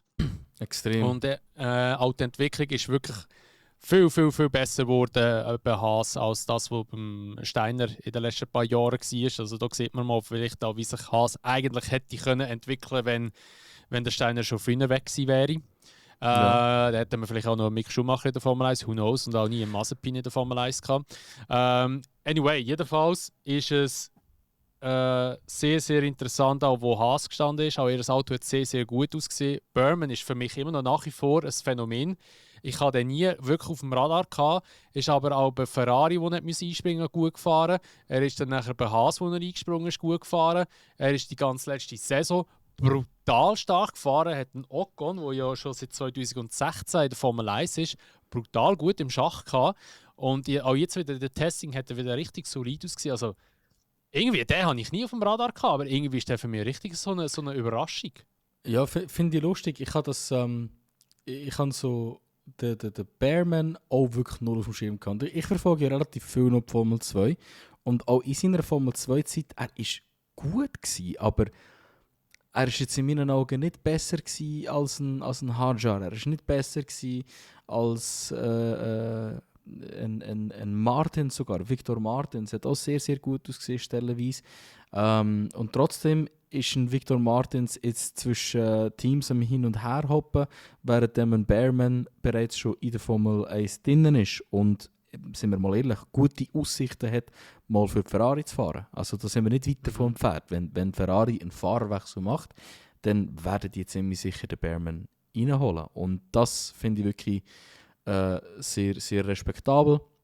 Aber ich glaube, er hat mit Haas wirklich eine sehr, sehr gute Plattform. Ich glaube, Haas hat extrem viel lernen können daraus herausziehen, wie man es nicht macht mit jungen Fahrern. Es sind in meinen Augen 2 Fahrer komplett mismanaged. Also der eine, weil er einfach scheiße war und sie den nicht in Schach halten konnten. Im anderen haben sie das Talent nie wirklich daraus herausholen. Und da muss man einfach auch sagen, dass wenn man die Fluktuationen anschaut, die du vorher angesprochen hast, ist ein bisschen fies. Aber im Nachhinein muss ich echt sagen, ich glaube, der Günther Steiner ist wirklich gar kein guter Teamchef gewesen. Und ich glaube, der Komatsu hat mit sehr hoher Wahrscheinlichkeit im Hintergrund sehr viel immer wieder gerettet. Und ich glaube, die guten Phasen sind fast immer nur wegen dem Komatsu. Das ist einfach das, was ich jetzt im Nachhinein so beobachte. Und ja, das Resultat davon, von dem guten Fahrmanagement und guten Autodesign-Management sind 794 Runden, also 4297 Kilometer. Und mit dem die zweitmeiste Kilometeranzahl von allen Teams. Und das ist, drittmeiste, Entschuldigung. Nein, mal zweitmeiste. Mal zweit, ja. Ich bin gerade verschoben. Ist sehr, sehr respektabel. Haas hat von den Midfield-Teams mit Abstand das beste Testing gehabt. Ja, und man muss eben auch noch dazu wissen, ich meine, die fahren ja mit Ferrari, also Ferrari hat auch, also Ferrari-Motoren, die haben jetzt auch nochmal zusätzlich mega viele Daten für den Motor, der ja zu Ferrari übergeht. Also heisst auch, Ferrari hat eigentlich in dem Sinn die 4297 Kilometer, die sie gemacht haben, auch nochmal auf dem Konto zusätzlich. Und das ist eben schon auch hure krass eigentlich, wenn du so überlegst. Also für Ferrari selber ist es auch sehr, sehr positiv. Und ja, ich kann mir gut vorstellen, dass sie wahrscheinlich Best of the Rest werden sein, Haas. Aber eben, ist natürlich schwierig zu sagen, aber so mein Gefühl sagt dann mal so, es geht so ein bisschen in die Richtung rein. Dann Williams. Ja, Williams ist eigentlich auch relativ gut unterwegs gewesen, aber wir haben sie ja vorher schon ein bisschen angesprochen. Was dort halt einfach immer noch ein das Problem wird sein oder kann sein, ist wegen dem Übergewicht, das das Auto sollte haben. 30 Kilo anscheinend, sagt man. Genau, so 25 bis 30 Kilo, das ist so ein bisschen die Rede davon. Also ziemlich viel. 30 Kilo ist extrem viel in der Formel 1. Und ja, darum, ich sehe persönlich Williams eher ein bisschen im hinteren Mittelfeld. Aber wir kommen ja nachher auf Prediction alles drum dran. Aber ich denke, das wird eher so ein bisschen dort sein, wo sie sich wahrscheinlich, denke ich, muss sich wieder bewegen. Der James Vowles hat es selber noch gesagt, sie sagen immer noch ein bisschen im Rückstand. Sie haben natürlich auch den Shakedown komplett verpasst. Von der Rundenanzahl her sind sie aber auch sehr solid. Sie sind auf dem 3. Platz, 790 Runden, also 4 Runden weniger als Haas und haben 4275 Kilometer gemacht. Also sind doch auch recht viel abgespult. Und ja, Williams ist ein bisschen so, dunkt es mir im ganzen Testing ein bisschen unter dem Schirm durchgegangen. Also ich habe jetzt nicht irgendwie gerade so speziell etwas im Kopf, das rausgestochen ist bei ihnen. Auch von den Innovationen her oder so. Sie haben, glaube ich, einfach nur der Frontwing ist bei ihnen ein bisschen speziell gewesen, weil sie haben die obere Platte, also der Endplate aussen, der obere Teil, der ist so wie ein L geformt gewesen und so hinten raus mit einem Schwung. Das ist das Einzige gewesen, was ein bisschen aufgefallen ist oder wo mal ein bisschen Salz drauf geworfen worden ist. Aber es ist so wahnsinnig rausgestochen sind es nicht, ob das wirklich kann oder ob das wirklich passiert, was James Vowles in den letzten paar Jahren immer gesagt hat, ja, wir fokussieren uns auf 2026, das sind ja seine Worte immer gewesen. Ja, sei dahingestellt. Schauen wir mal, ob das wirklich so in die Richtung wird gehen. Ja, also man merkt halt wirklich, dass sie hinten sind im Development, oder? Dass sie nicht dort sind, wo sie haben wollen sein. Keine Ahnung, also ich meine 790 Runden, 4275 Kilometer, tönt gut auf dem Papier, aber nur weil sie die drittmeisten Runden gefahren sind, bedeutet das noch nicht viel. Weil das Auto an und für sich, man merkt, dass es 30 Kilo Overweight ist. Es sieht einfach so ein bisschen lethargisch, so ein bisschen antriebslos aus. Es ist einfach irgendwie, merkt man, dass das Auto nicht das wird sein. Und obwohl sie jetzt können Barcelona-Test in dem Sinne wieder gut machen, indem dass sie hier in Bahrain viel gefahren sind, würde ich Williams trotzdem relativ tief im Mittelfeld einschätzen. Und dort kommt dann nachher auch das Spannende. Ich habe das Gefühl, dieses Jahr werden wir vorne eine eher neue Gruppierung haben. Dann werden wir im Mittelfeld nochmal, ich sage, eine kleinere Gruppierung haben von Autos, die neu beieinander sind. Und ich glaube, irgendwo im Mittelfeld wird dann der Punkt kommen, wo sehr viel Zeit wird verloren gehen bis aber zu Cadillac. Und da reden wir wirklich von, und das sind Daten, die wir bis jetzt haben, etwa 4 Sekunden Unterschied zwischen dem schnellsten und dem langsamsten Auto auf dem Grid. Ja. Und ich glaube, wir werden in den nächsten 3-4 Teams die grössten Unterschiede davon sehen. Und Williams zähle ich in eines von diesen Teams, wo eben wirklich ein paar Sekunden wird langsamer sein als das schnellste Team auf dem Grid. Ja, das glaube ich auch. Ja, weiter geht es noch mit Racing Bulls. Racing Bulls haben auch in der zweiten Woche ziemlich solid, haben schon auch ihre Probleme ein bisschen gehabt. Was aber rausgestochen hat, ist der Arvid Lindblad, der 165 Runden an einem Tag gefahren ist, also am letzten Tag. Das ist mit Abstand am meisten Runden, was einer gemacht hat an diesen letzten 6 Testtagen. Einerseits für ihn sehr gut, um das Auto kennenzulernen, einerseits für das Team sehr gut und auch vor allem für Red Bull Racing oder für Powertrains sehr. Red Bull, Ford Powertrains. Nein, Red Bull Powertrains Ford heisst es, glaube ich, irgendwie so etwas. Richtig dumm. Ja, irgendwie so ein richtiger körperlicher Name. Aber für die sicher gut. Also man muss allgemein sagen, der Red Bull-Motor hat auch sehr, sehr gut ausgesehen. Also ich glaube, das technische Problem sind meistens immer mehr so ein Hydraulikprobleme, die sie hatten. Und weniger eigentlich wirklich Motorprobleme. Ich glaube, nur an einem Tag hat sich, der Liam verwünscht, wo ein bisschen Motorprobleme hatte. Aber sonst eben die 165 Runden an einem Tag, das spricht schon viel von sich. Das sind 2 Renndistanzen in Bahrain. Oder sogar schon fast 3. Ich weiß es gar nicht. Ich weiß nicht, wie viele Runden in Bahrain hat. Aber es sind etwa 2 oder 3 sind es fast. Und auch jetzt von der.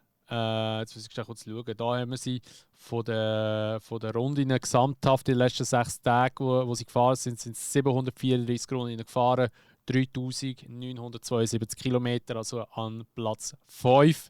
Auch wirklich schön im Mittelfeld, so wie Racing Bulls eigentlich in den letzten paar Jahren immer gefahren ist oder immer war. Das ist eigentlich so ein bisschen Trend, der wie nicht abreißt. Aber ja, wo sie dann schlussendlich wirklich werden sein, im Rennen selber oder in der WM selber werden wir dann sehen, das sage ich tatsächlich, ja, schauen wir mal. Aber ich weiss nicht, ob ich mich da schon ein bisschen festlege, in welche Richtung das wird gehen in der WM selber bei ihnen. Ja, bei Racing Bulls bin ich auch. Ich bin völlig zwischendrin. Was auch krass ist, sie haben wirklich, ich sage jetzt mal, ziemlich anderes Car-Konzept als die meisten. Erstaunlicherweise auch, na gut, was heisst erstaunlicherweise? Ist wieder mal beim Rules Reset sehr viel anders als Red Bull, habe ich das Gefühl. Wenn man so einfach generell von außen anschaut, sieht er überhaupt nicht aus wie der Red Bull. Das wird sich dann mit der Zeit schon wieder trainieren, weil sie übernehmen ja, glaube ich, auch zum Teil teilen, also vor allem so Suspension-Geschichten, meistens von Red Bull direkt, also vor allem Hinterachsen. Und ja, aber bis jetzt merkt man auch ganz anderes Car-Konzept als Red Bull. Und bei Racing Bulls darf man natürlich auch nie vergessen, das ist immer mit Rookies begeben und wegen dem habe ich das Gefühl, ist es nochmal ein bisschen schwieriger in einem Preseason-Test wirklich zu sagen, ja, wie sieht es aus, wo stehen sie wirklich. Andererseits muss man auch sagen, also von den Leuten, die Trackside gestanden sind, haben sehr viele gesagt, dass der Lindblad sehr viel mehr confident und wirklich so ein bisschen mit mehr Vertrauen im Auto ausgesehen hat, als viele andere, auch renommiertere Fahrer, wie jetzt ein Hülkenberg zum Beispiel. Dort habe ich mal einen Vergleich gehört. Also dort muss man doch sagen, ich glaube, der Lindblad selber macht einen sehr, sehr guten Job. Wo Racing Bulls stehen, ist aber trotzdem sehr schwierig zu sagen. Aber cool, dass sie so viele Runden geholt haben. Und ja, vor allem mehr Runden als Mercedes, was ich erstaunlich gefunden habe. Mhm. Gut, der Liam hat eigentlich auch einen guten Job gemacht. Ich finde es einfach, ich finde ja bei Racing Bulls finde ich ja den Social Media Account richtig geil. Ey, wie sie den Liam die ganze Zeit voneinander nehmen, das ist ja nicht mehr normal. Das ist schon fast ein Mobbing. Ja, ey, wirklich. Also teilweise ist es richtig übel im Fall. Also, wie sie da mit dem was ist das Meme, das sie bei ihm immer verwenden? Hilf mir schnell. Das ist ganz spezifisch. Oh mein Gott, jetzt habe ich auch das Blackout. Ja, ist auch egal. Also es gibt so ein Meme, wo sie nicht mehr hops nehmen und er immer so, ist so annoying. Ja. Die ganze Zeit. Er hat irgendwie letzte Woche noch Geburtstag gehabt, hat so eine hure geschissene Postkarte bekommen mit einem Scheissfoto von ihm drauf. Ja, dann hat es richtig voneinander dort. Also lustig zum Zuschauen. Ich glaube, er selber findet es auch irgendwo durch noch lustig. Mal schauen, wie lange. Aber ja, er macht es ja eigentlich auch nicht schlecht, muss ich sagen. Und eben, er ist auch ein bisschen hin und her geschöpft worden von Racing Bulls zu Red Bull, dann wieder zurück zu Racing Bulls. Ich denke, ihm tut es sicher auch gut, dass er jetzt mal eine volle Season in einem Auto kann verbringen kann, wo er auch wirklich könnte auch bleiben. Und dann mal schauen, wie es mit seiner Entwicklung dort weitergeht. Dann. Gut, das nächste Team, das wir noch auf der Liste haben, ist. Ja, komm, wir nennen es gerade. Wir haben es jetzt eigentlich übersprungen, aber wir nennen es jetzt gleich schon dran.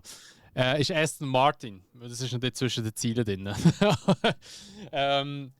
Aston Martin. Also, die zweite Woche war ja mal eine völlige Katastrophe. Am ersten Tag fliegt komischerweise der Stroll ab, auf dem Curb angebremst, plötzlich das Auto spinnt, Auto weg, Kiesbett gelandet und ist zwar nach etwa 40 Minuten wieder in der Garage hingestanden, weil ich das live mitgeschaut habe.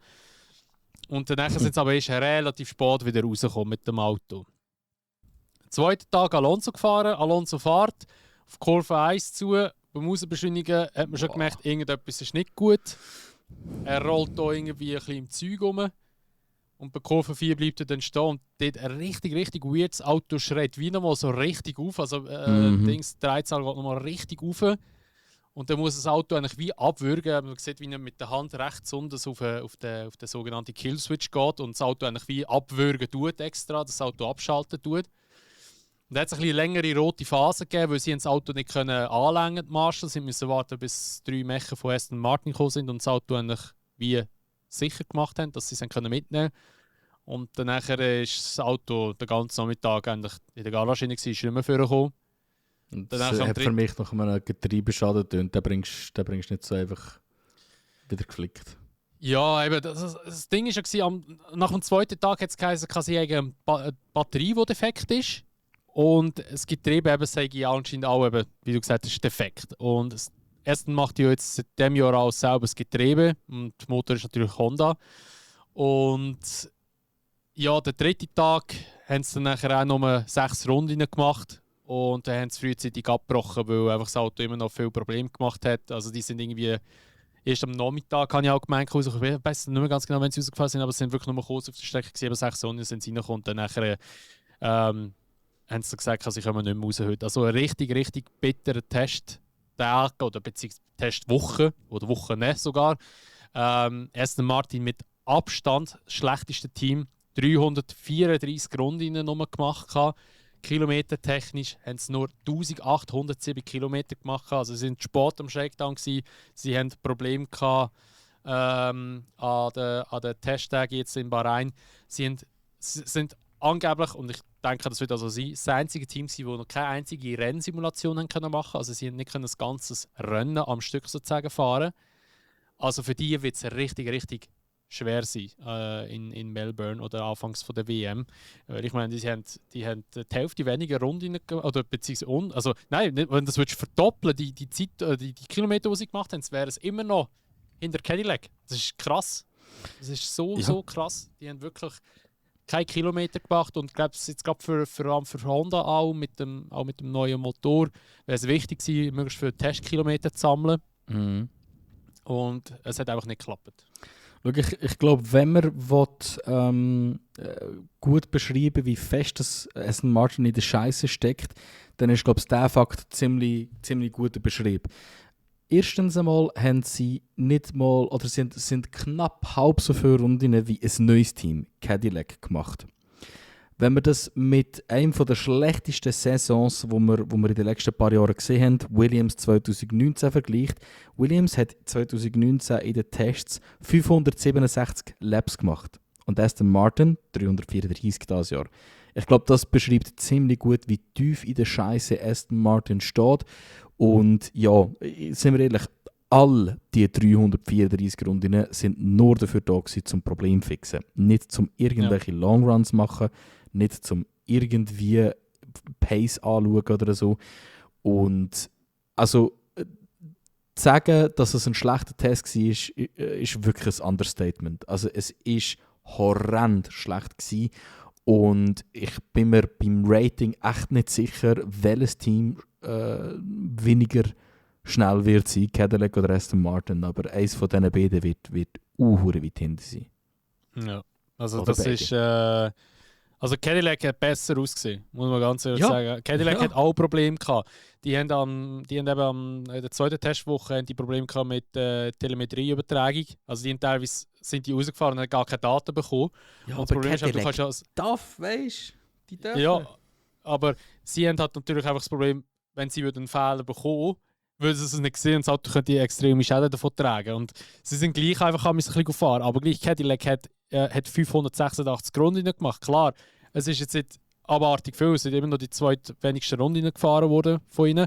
Aber es ist gleich immer noch relativ viel. Es ist über 3000 Kilometer, die sie gemacht haben. Und alle Teams bewegen sich zwischen 3000 bis maximal 4,5 oder 4,4, sage ich jetzt einmal.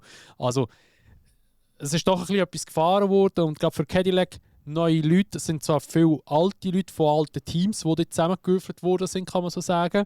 Aber es ist doch viele Informationen, die sie können sammeln können. Motortechnisch können sie viele Infos von Ferrari abgreifen und auch von Haas, also respektive Motorseite halt. Das ist ein riesen Vorteil.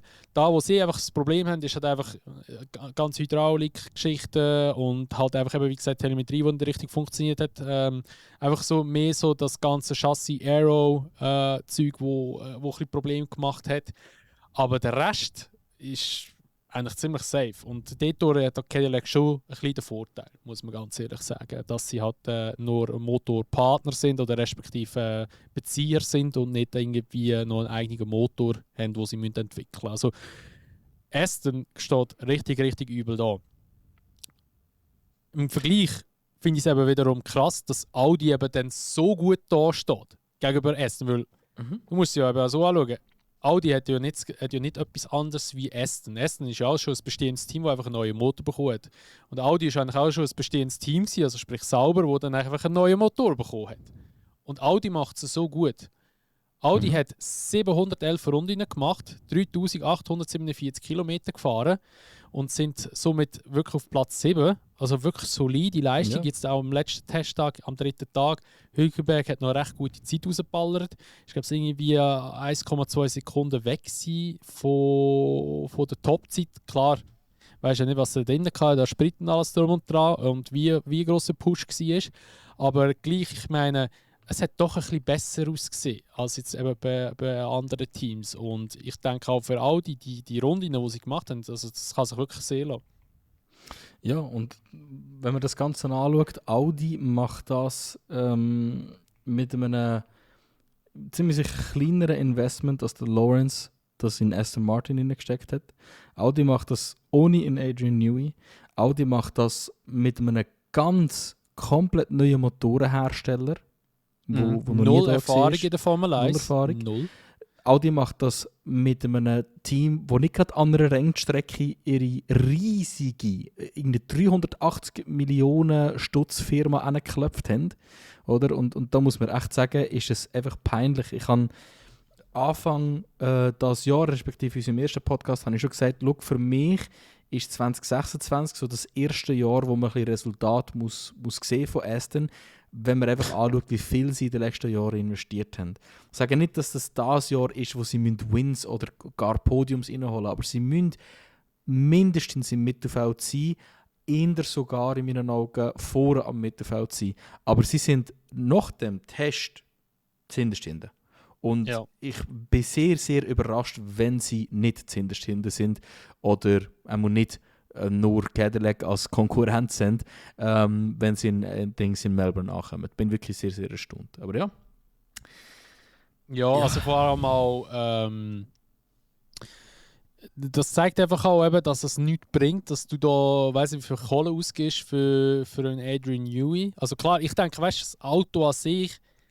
Also das Ding ist eben das. Ich glaube es einfach, dass eigentlich müsste ja die Kombination Adrian Newey und Honda müsste ja eigentlich funktionieren, weil sie sind ja auch miteinander gearbeitet. Aber ich persönlich, mein Gefühl sagt, ich habe das mit dem Simi auch ein bisschen noch diskutiert. Ich habe einfach das Gefühl, nimm dem Newey die Position als Teamchef weg, weil er ist kein Teamchef. Er ist eigentlich ein Ingenieur, der Aero und Chassis entwickelt. Lass ihn einfach das machen. Wieso muss er jetzt so Teamchef-Aufgaben machen? Das ist ja gar nicht sein Ding gewesen. Also, ich weiß nicht, ob er das wollte. Aber ich habe irgendwie das Gefühl, er ist so einfach ein bisschen das reingerührt worden. Lass ihn das machen. Und ich habe ein kleines Gefühl, also der Simi hat gesagt, er hat einen Call rausgehauen, dass Alonso die Saison nicht fertig fahren wird. Das war sein Call gewesen. Und ich habe ihm geschrieben, ich glaube sogar, dass der Lawrence das Team verkaufen wird. Weil er gibt sich das nicht mehr. Habe ich das Gefühl. Ich bin noch gespannt. Ich habe mich noch gar nicht drin gelesen und das ist jetzt absolut außerhalb von Formel 1. Aber sein Name ist ja auch noch in den Epstein-Files.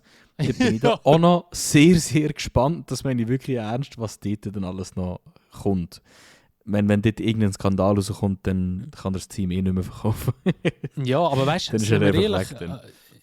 Ja, vom ersten, blöd gesagt, der New geht vom einen Straftäter zum anderen Straftäter. Kann man so sagen. Und vor allem, weißt, stell dir vor, es braucht einen fucking Epstein-File Incrimination List, damit der Lance Stroll endlich aus der Formel 1 draussen ist. Ja, das ist schon wild. Und er hat nicht mal etwas damit zu tun, sondern einfach sein Vater hat etwas damit zu tun. Das ist schon krass eigentlich. Ja.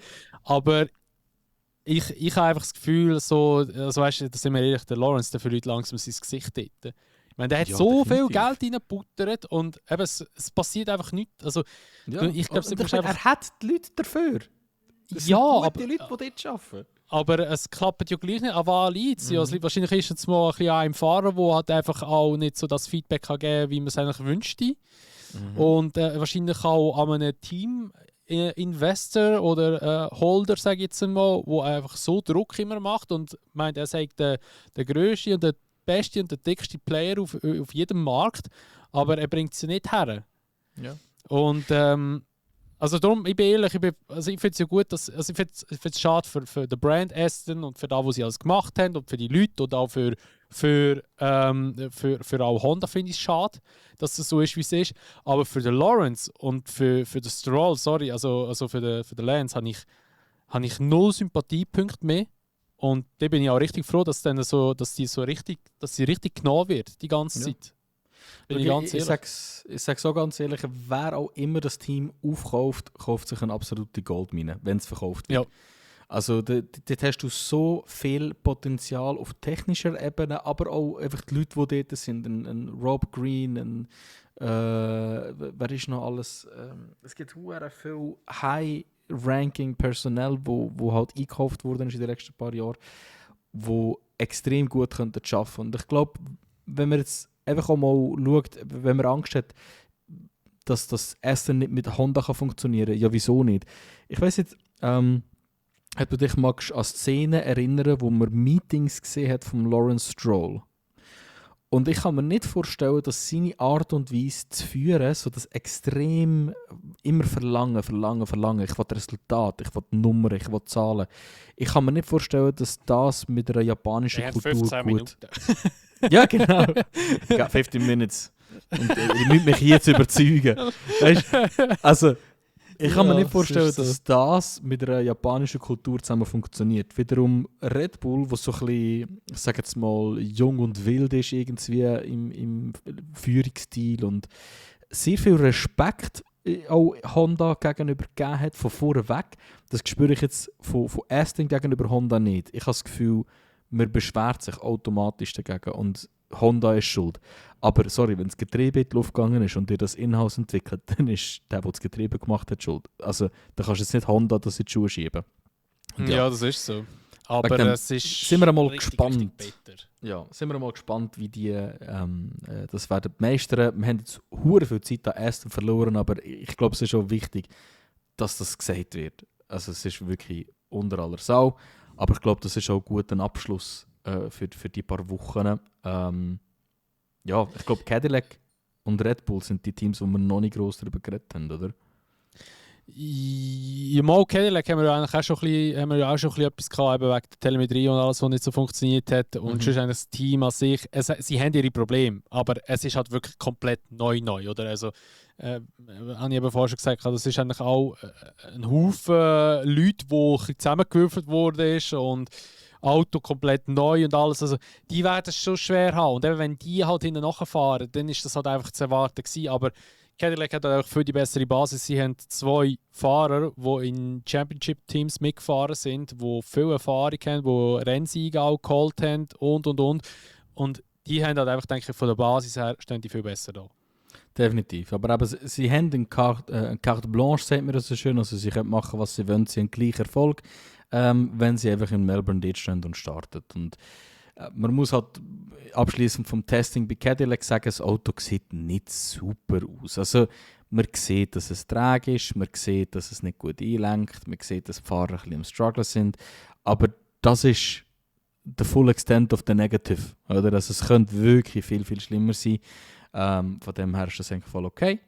Und dann noch zum Red Bull noch ein bisschen anschneiden. Dort haben wir eben auch schon gesagt, ein paar Tage unglücklich gewesen. Und was für mich über die ganze Testphase jetzt eigentlich rausgestochen ist wieder einmal, das Auto sieht viel besser im Max in der Hand aus als im Hadjar. Und das ist absolut nicht negativ abwertend gegenüber Hadjar gemeint.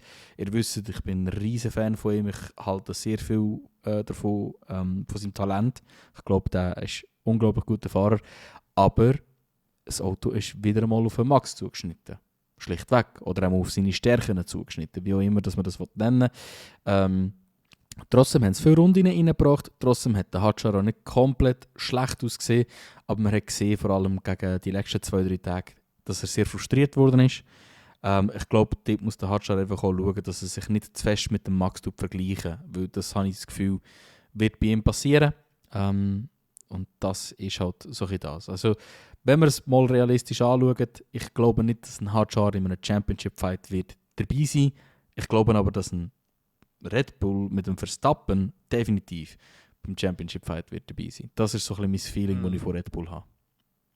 Ja, wie das Zach Brown im Trailer von Drive to Survive gesagt hat, der Max ist so wie in einem Horror-Movie. der kommt immer wieder. Der taucht immer wieder auf. Aber wie da die Szene, wo der Anthony Davidson oder ist der Crofty, wo er beschreibt, Jurassic Park, dass der Lando und der Oscar im Jeep vor ihnen hocken und der T-Rex, das ist der Max Verstappen, der sie am Chasen ist. Ja. Ja, es ist ja so, aber auch. Es ist wirklich so. Aber Red Bull hat eigentlich über die Testtage wirklich sehr, sehr solid ausgesehen. 672 Runden, 3636 Kilometer gefahren. Und der Max hat ja auch am ersten oder zweiten Testtag ist er einfach im Hotel gsi und hat einfach COD gestreamt. Also und er hat ja, glaube ich, wenn das also geil war, das war in dieser Woche gsi, glaube ich, irgendwie am zweiten Testtag oder so, hat er noch ein Interview gegeben. Da der, wie heisst der ist eben Drive to Survive gekommen, der Moderator, der Engländer. Der ist nachher zu der Indy gegangen und jetzt ist er aber wieder zurück bei der Formel 1. Aber mit einem eigenen Produktionsteam, mit dem Coulthard zusammen. Wie heisst der? Hilf mir bitte. Ganz ein Bekannter. Keanu Reeves. Nein. Nein. Nein, nicht der. Der war nicht bei Drive to Survive drin. Aber Drive... Ja, sorry. Ich bin gerade etwas im ChatGPT-Frage gewesen, wegen dem bin ich Mann, wie heisst der? Was wolltest du wissen? Also in Drive to Survive hat es so einen Moderator gegeben, wo jetzt bei der IndyCar ist? Der war bei der IndyCar ein Jahr gewesen, und jetzt macht er wieder etwas in der Formel 1 mit dem Coulthard zusammen und mit der Nicole. Das ist ganz berühmte. Bro, ich liebe den. Der Will... Ja, der Will Buxton. Will Buxton. Ja, genau. Legende. Genau. Yes. Der hat richtig gute Paddock-Walks gemacht. 2020, 2021, 2022. Und dann haben sie dann einfach aufgehört mit diesen Paddock-Walks. Das hat mich so aufgeregt. Ja, anyway. Genau, er macht jetzt etwas Separates, eben mit dem Coulthard zusammen und so. Weiß aber nicht mehr ganz genau, wie es heisst. Und dann haben sie den Max letzte Woche oder die Woche gehabt zum Interview, also einfach so per Videocall. Und dann nachher so, eben, du darfst den Max einfach nie so vergleichen, dann kann man auf das rausgehen mit dem Hatschar, weil der hockt dort im Interview und sagt einfach so knallhart so, ja, okay, ich habe da jetzt gerade in der Unterhose und habe mit euch das Interview einfach das T-Shirt angelegt von Red Bull. Geil. Geil. Und der Coulthard hat es einfach so verputzt nebendran, der ist einfach zu viel. Ich sage, Max ist einfach, der ist einfach so auf einem anderen Niveau, Mann. Ich feiere so in letzter Zeit, was der einfach alles abzieht. Der ist, also nicht wortwörtlich alles abzieht, sondern einfach so, was es so bringt, da in der Formel 1 oder einfach so um die Formel 1 herum. Und was haben wir noch? McLaren haben wir noch voll vergessen in dieser ganzen zwei Wochen eigentlich. Also, Ja. gibt auch nicht viel zu erzählen, weil sie eigentlich sehr, sehr solid sind. Sie sind das Team mit den meisten Runden, 817 Runden, 4421 Kilometer. Also wirklich brutal viel. Haben sehr, sehr solid ausgesehen. Ich glaube sogar, und ich würde behaupten, dass der Oscar ein bisschen besser aussieht. Er hat teilweise so ein bisschen die besseren Runden hergetatscht. Also so über die ganzen Tage hinein gesehen. Zwar der Norris hat eigentlich die schnellste Zeit gemacht, aber sonst ist eigentlich der Oscar immer ein bisschen vorne mitgefahren. Und vor allem auch in den letzten paar Tests hat er immer recht gut Zeit gegeben.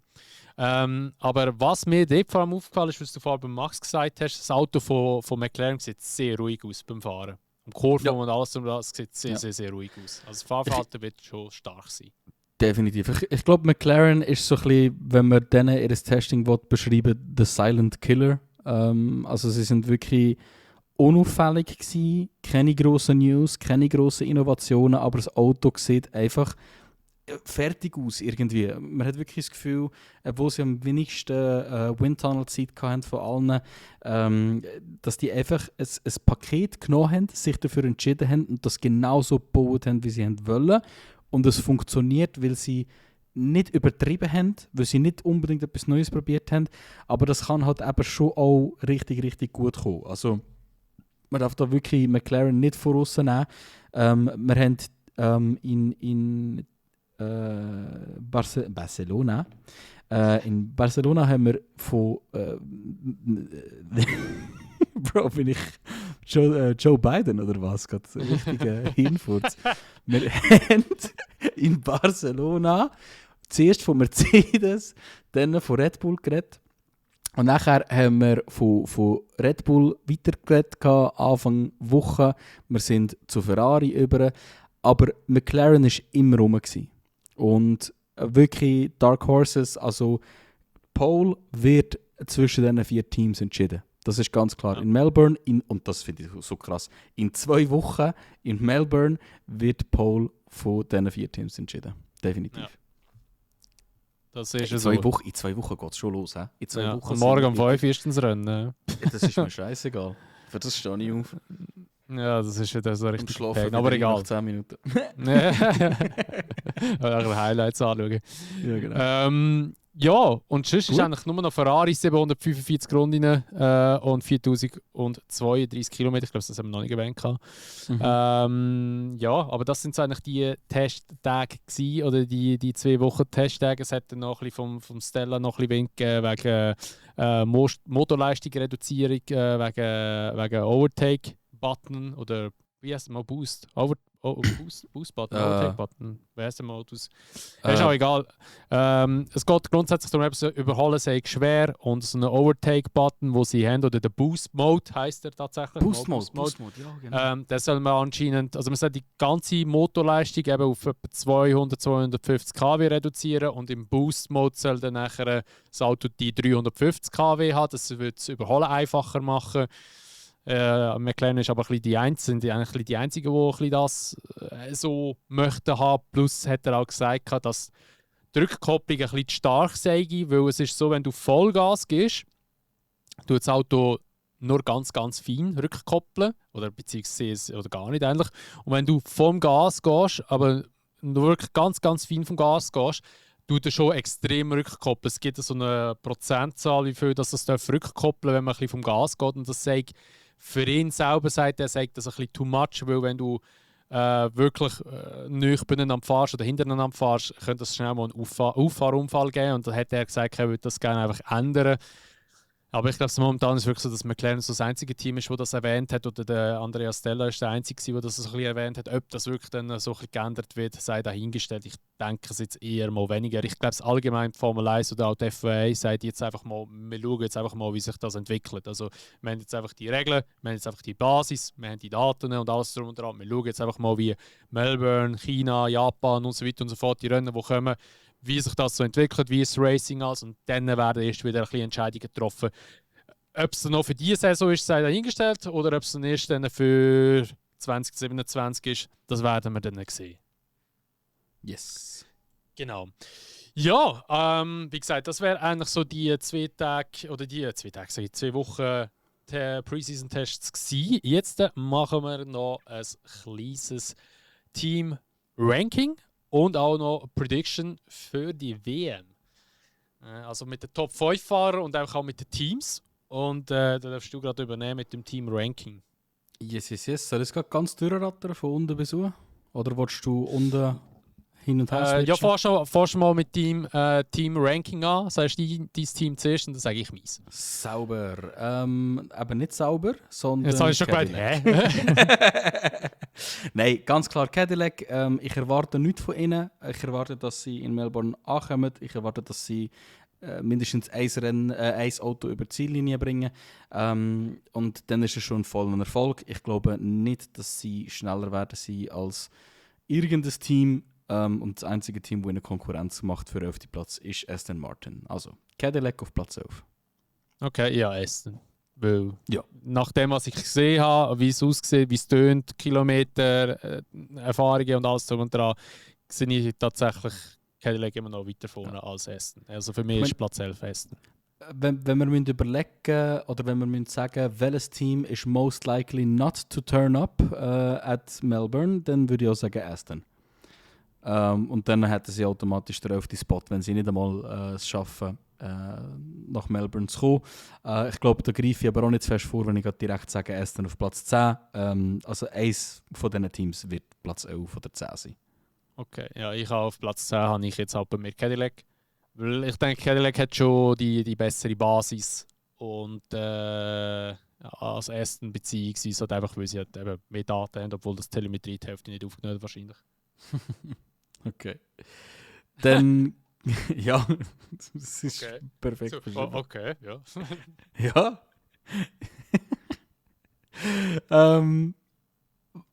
Ich versuche eine geile Überleitung zu machen, aber ich bin nicht fertig. In any case, auf Platz 9. Auf Platz 9, Williams. Tatsächlich, ich auch. Was? Wow, wild. Ja, too overweight, sieht nicht gut aus, Auto ist lethargisch, Fahrer haben nicht super zufrieden ausgesehen in den Interviews. Das ist mein Reasoning für Williams auf Platz 9.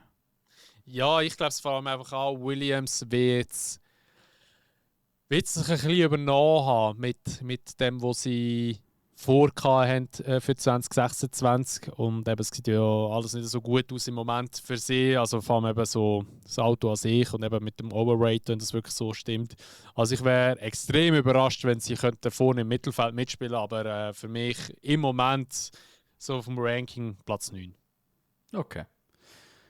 Platz 8 bin ich tatsächlich ein bisschen am Strugglen gewesen, weil ich ein bisschen nicht entscheiden kann. Es hat halt beide Teams, also 7 und 8, haben für mich gut ausgesehen, aber Audi hat für mich operationally, nehme ich mal an, den Nachteil. Also ich habe das Gefühl, und ich greife jetzt ein bisschen vor, Racing Bulls und Audi sind relativ nahe beieinander.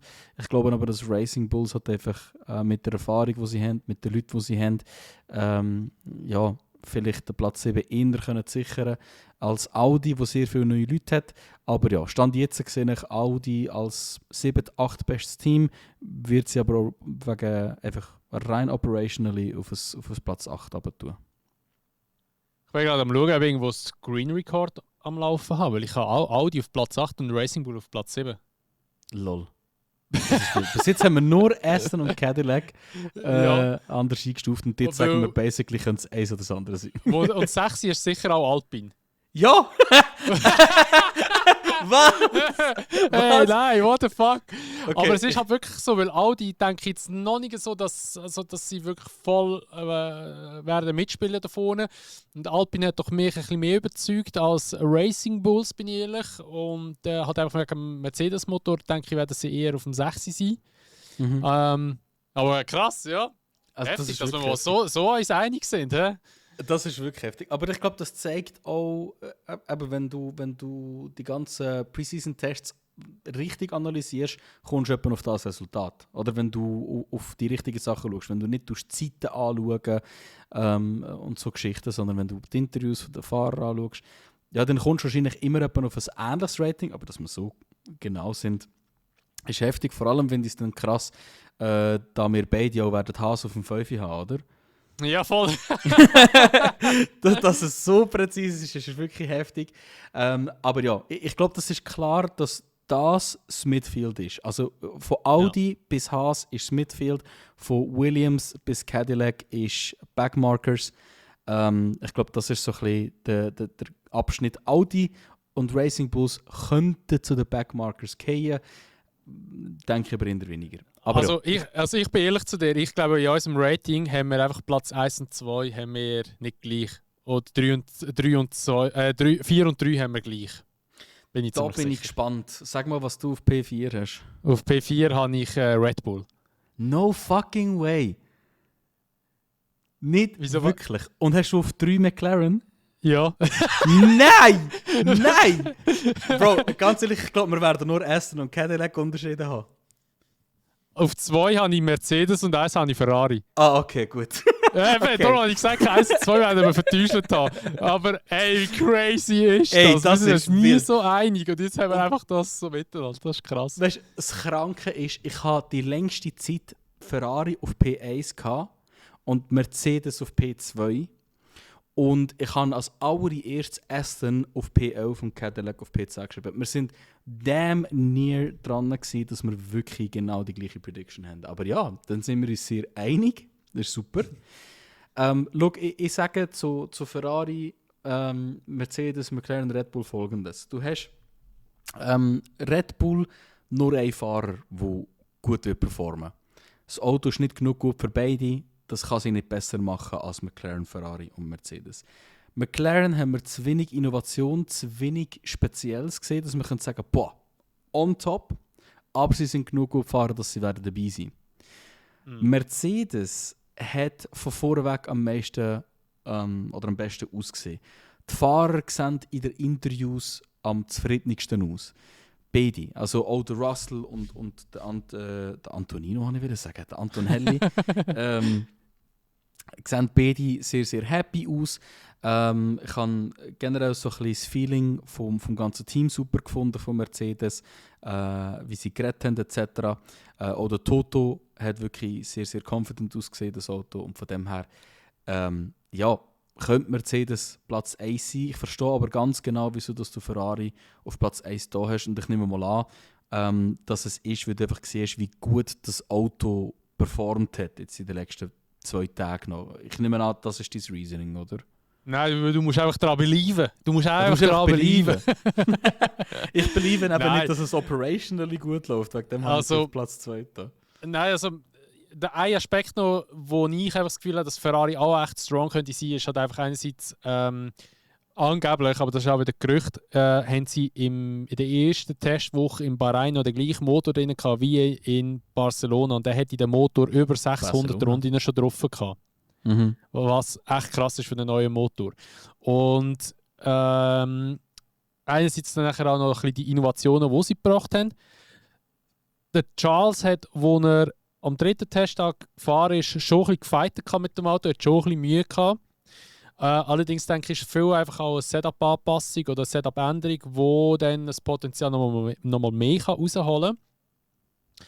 Und das Auto hat auf einer Runde schon sehr schnell ausgesehen und ich gehe schwer davon aus, dass sie auch noch nicht alles rausgeholt haben aus dem Auto. Ich denke auch, dass die schnellste Zeit an diesen Tests auch nur so mehr Kosmetik war, dass sie zuvorderst vorne stehen.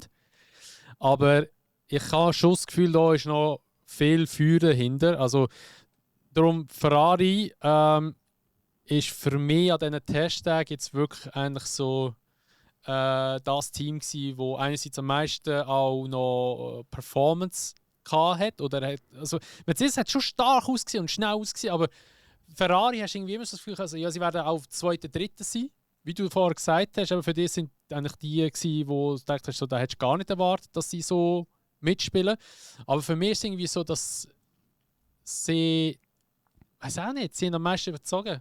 Mehr als Mercedes, ich weiß auch nicht. Vielleicht ist es, weil es Ferrari ist, wo ein bisschen verliert ist und so, weißt du, so, oder, ich weiß es halt auch nicht. Aber ich sehe es schon, dass Ferrari sehr, sehr, sehr, sehr strong in Melbourne wird trainieren gehen. Denke ich jetzt mal. Ich finde eben, Ferrari hat mehr überrascht, als dass sie perfekt ausgesehen haben. Und ich habe das Gefühl, Mercedes hat mehr perfekt ausgesehen. Das ist so ein bisschen das Reasoning, wieso dass ich Mercedes gleich drüber genommen habe. Und das ist dann nachher auch bei den Top 5. Ich mache es jetzt relativ kurz und knackig aus Zeitgründen. Von den Fahrern für mich nachher auch der Entscheidungsgrund gewesen. Und zwar sehe ich es so, dass auf P5... Also wir reden hier jetzt von diesen Top 5 Fahrern, reden wir von Prediction für die WM.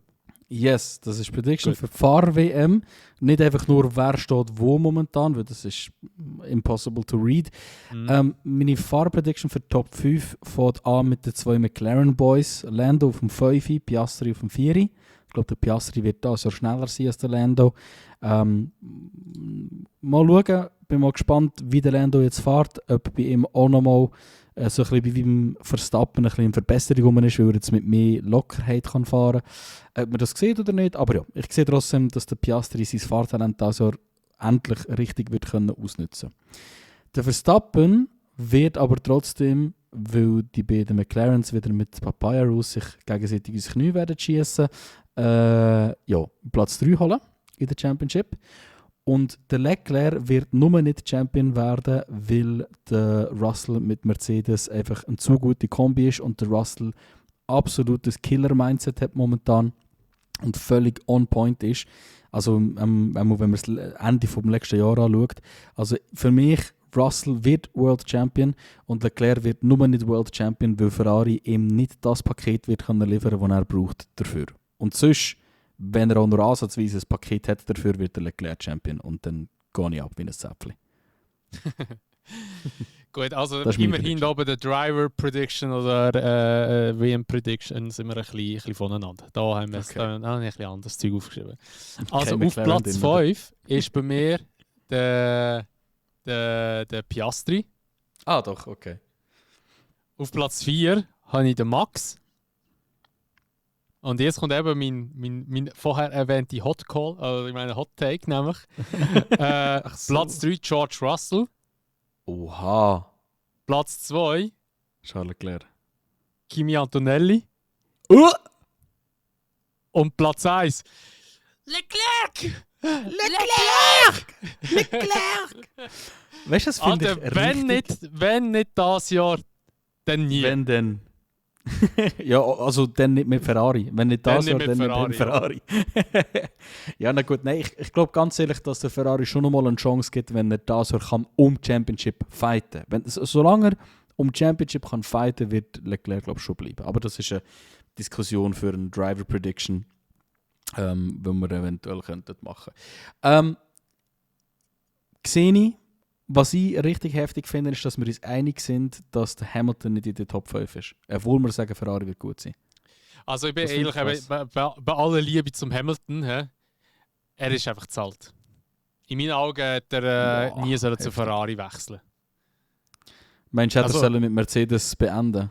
Ja, also er tut sich ja jetzt nicht gerade mit Ruhm bekleckern, weißt du, was ich meine? Also er hätte gerade so gut aufhören können. Ich meine, wenn er jetzt mit Mercedes aufgehört hätte, wäre es gewesen, okay, er ist beim Team treu geblieben, in schlechten Zeiten, blöd gesagt, ja, wie man es in der Ehe würde eigentlich machen.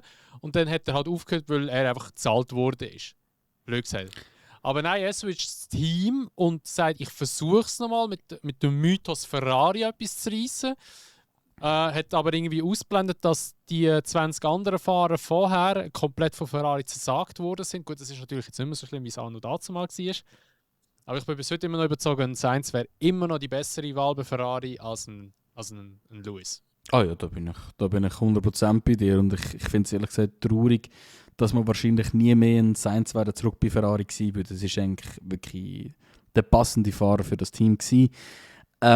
Look, bezüglich Hamilton ist meine Meinung so, wenn 2025 sein letztes Jahr gewesen wäre, dann bin ich 100% mit dir einverstanden. Wir haben aber zum Glück noch 2026, wo sich das kann ändern.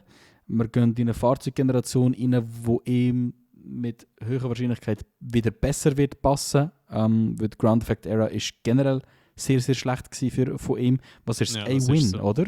Oder zwei? Nein, zwei Eine Wins, ja glaub's. in England, ja. Oder zwei vielleicht. Nein, zwei in Nein. Belgien auch noch, aber dort ist der Russell disqualifiziert worden. Genau, also einer ist ihm einfach nachher geschenkt worden. Und das ist wirklich, also mit Abstand, also das ist nicht der gleiche Hamilton und nicht die gleichen Erfolge, wie er es vor der hilf mir. Nicht Underground, Underfloor, Grounding Era. Ground Effect Era. So, das ist nicht der gleiche Hamilton, wo wir in der Ground Effect Era gesehen haben. Und wegen dem sage ich, wir passen mal noch auf, wir warten mal noch ab, das ist meine Meinung dazu. Der Hamilton kann seine Karriere noch gut reden lassen, wenn er das um Top 3 kämpft. Aber Ja. ich sehe es einfach nicht. Ich sehe es einfach nicht. Ich auch nicht. Also eben, ich glaube, das ist ein bisschen gegessen bei ihm. Also es würde mich hure überraschen, wenn er vorne mitfahren würde. Wenn er würde irgendwie Wins holen und so, würde ich es ihm natürlich hure gönnen und so. Und ich denke, es wäre auch cool für ihn, dass er können beweisen kann, mit Ferrari kann ich auch gewinnen. Aber ich denke, das ist sehr, sehr unrealistisch. Also ich sehe die Chancen wesentlich mehr beim Charles. Ja, gut, aber dann wäre das eigentlich so wie unser Ranking gewesen. Nur noch ganz kurz, was denkst du, Team Championship? Nur mal kurz, Mercedes. zwei. Ferrari. Also du denkst, Mercedes wird die Championship gewinnen und Ja. Ferrari zweite? Okay, ja gut. Ich denke Oder- Ferrari... Also ich bin ehrlich mit dir, ich sage Ferrari, Mercedes und dann kommt aber Red Bull. Ich korrigiere gerade meine Aussage. Ich sage, Mercedes holt sich zwar die Championship, aber McLaren oder Red Bull in der McLaren holen im Development Race derwegen auf, dass sie Platz 2 holen und sogar noch fast Dings wegklauen. Ich glaube, es wird tight dieses Jahr für die Okay. ersten 4. Okay. Ja, wir werden es sehen. Wie gesagt, in 2 Wochen geht es los in Melbourne. Für uns leider ein bisschen früh am Morgen, aber wir sind doch alle sehr eingefleischte Formel 1-Fans. Darum schauen wir das natürlich alles live und nicht im Replay. Aber ja, ich würde sagen, wir würden uns dann in 2 Wochen, respektive nach Melbourne, wieder hören. Wir würden dann nachher mal auf das Rennen zurückschauen, was dann alles passiert ist. Hoffentlich gibt es viel zu diskutieren und mal schauen, was alles noch in der Zwischenzeit wird passieren. Das werdet ihr natürlich immer alles bei uns erfahren. Und ja, bis dahin wünschen wir euch schon mal ein schönes Tag. Macht's gut und wir hören uns wieder das nächste Mal beim Unsafe Release.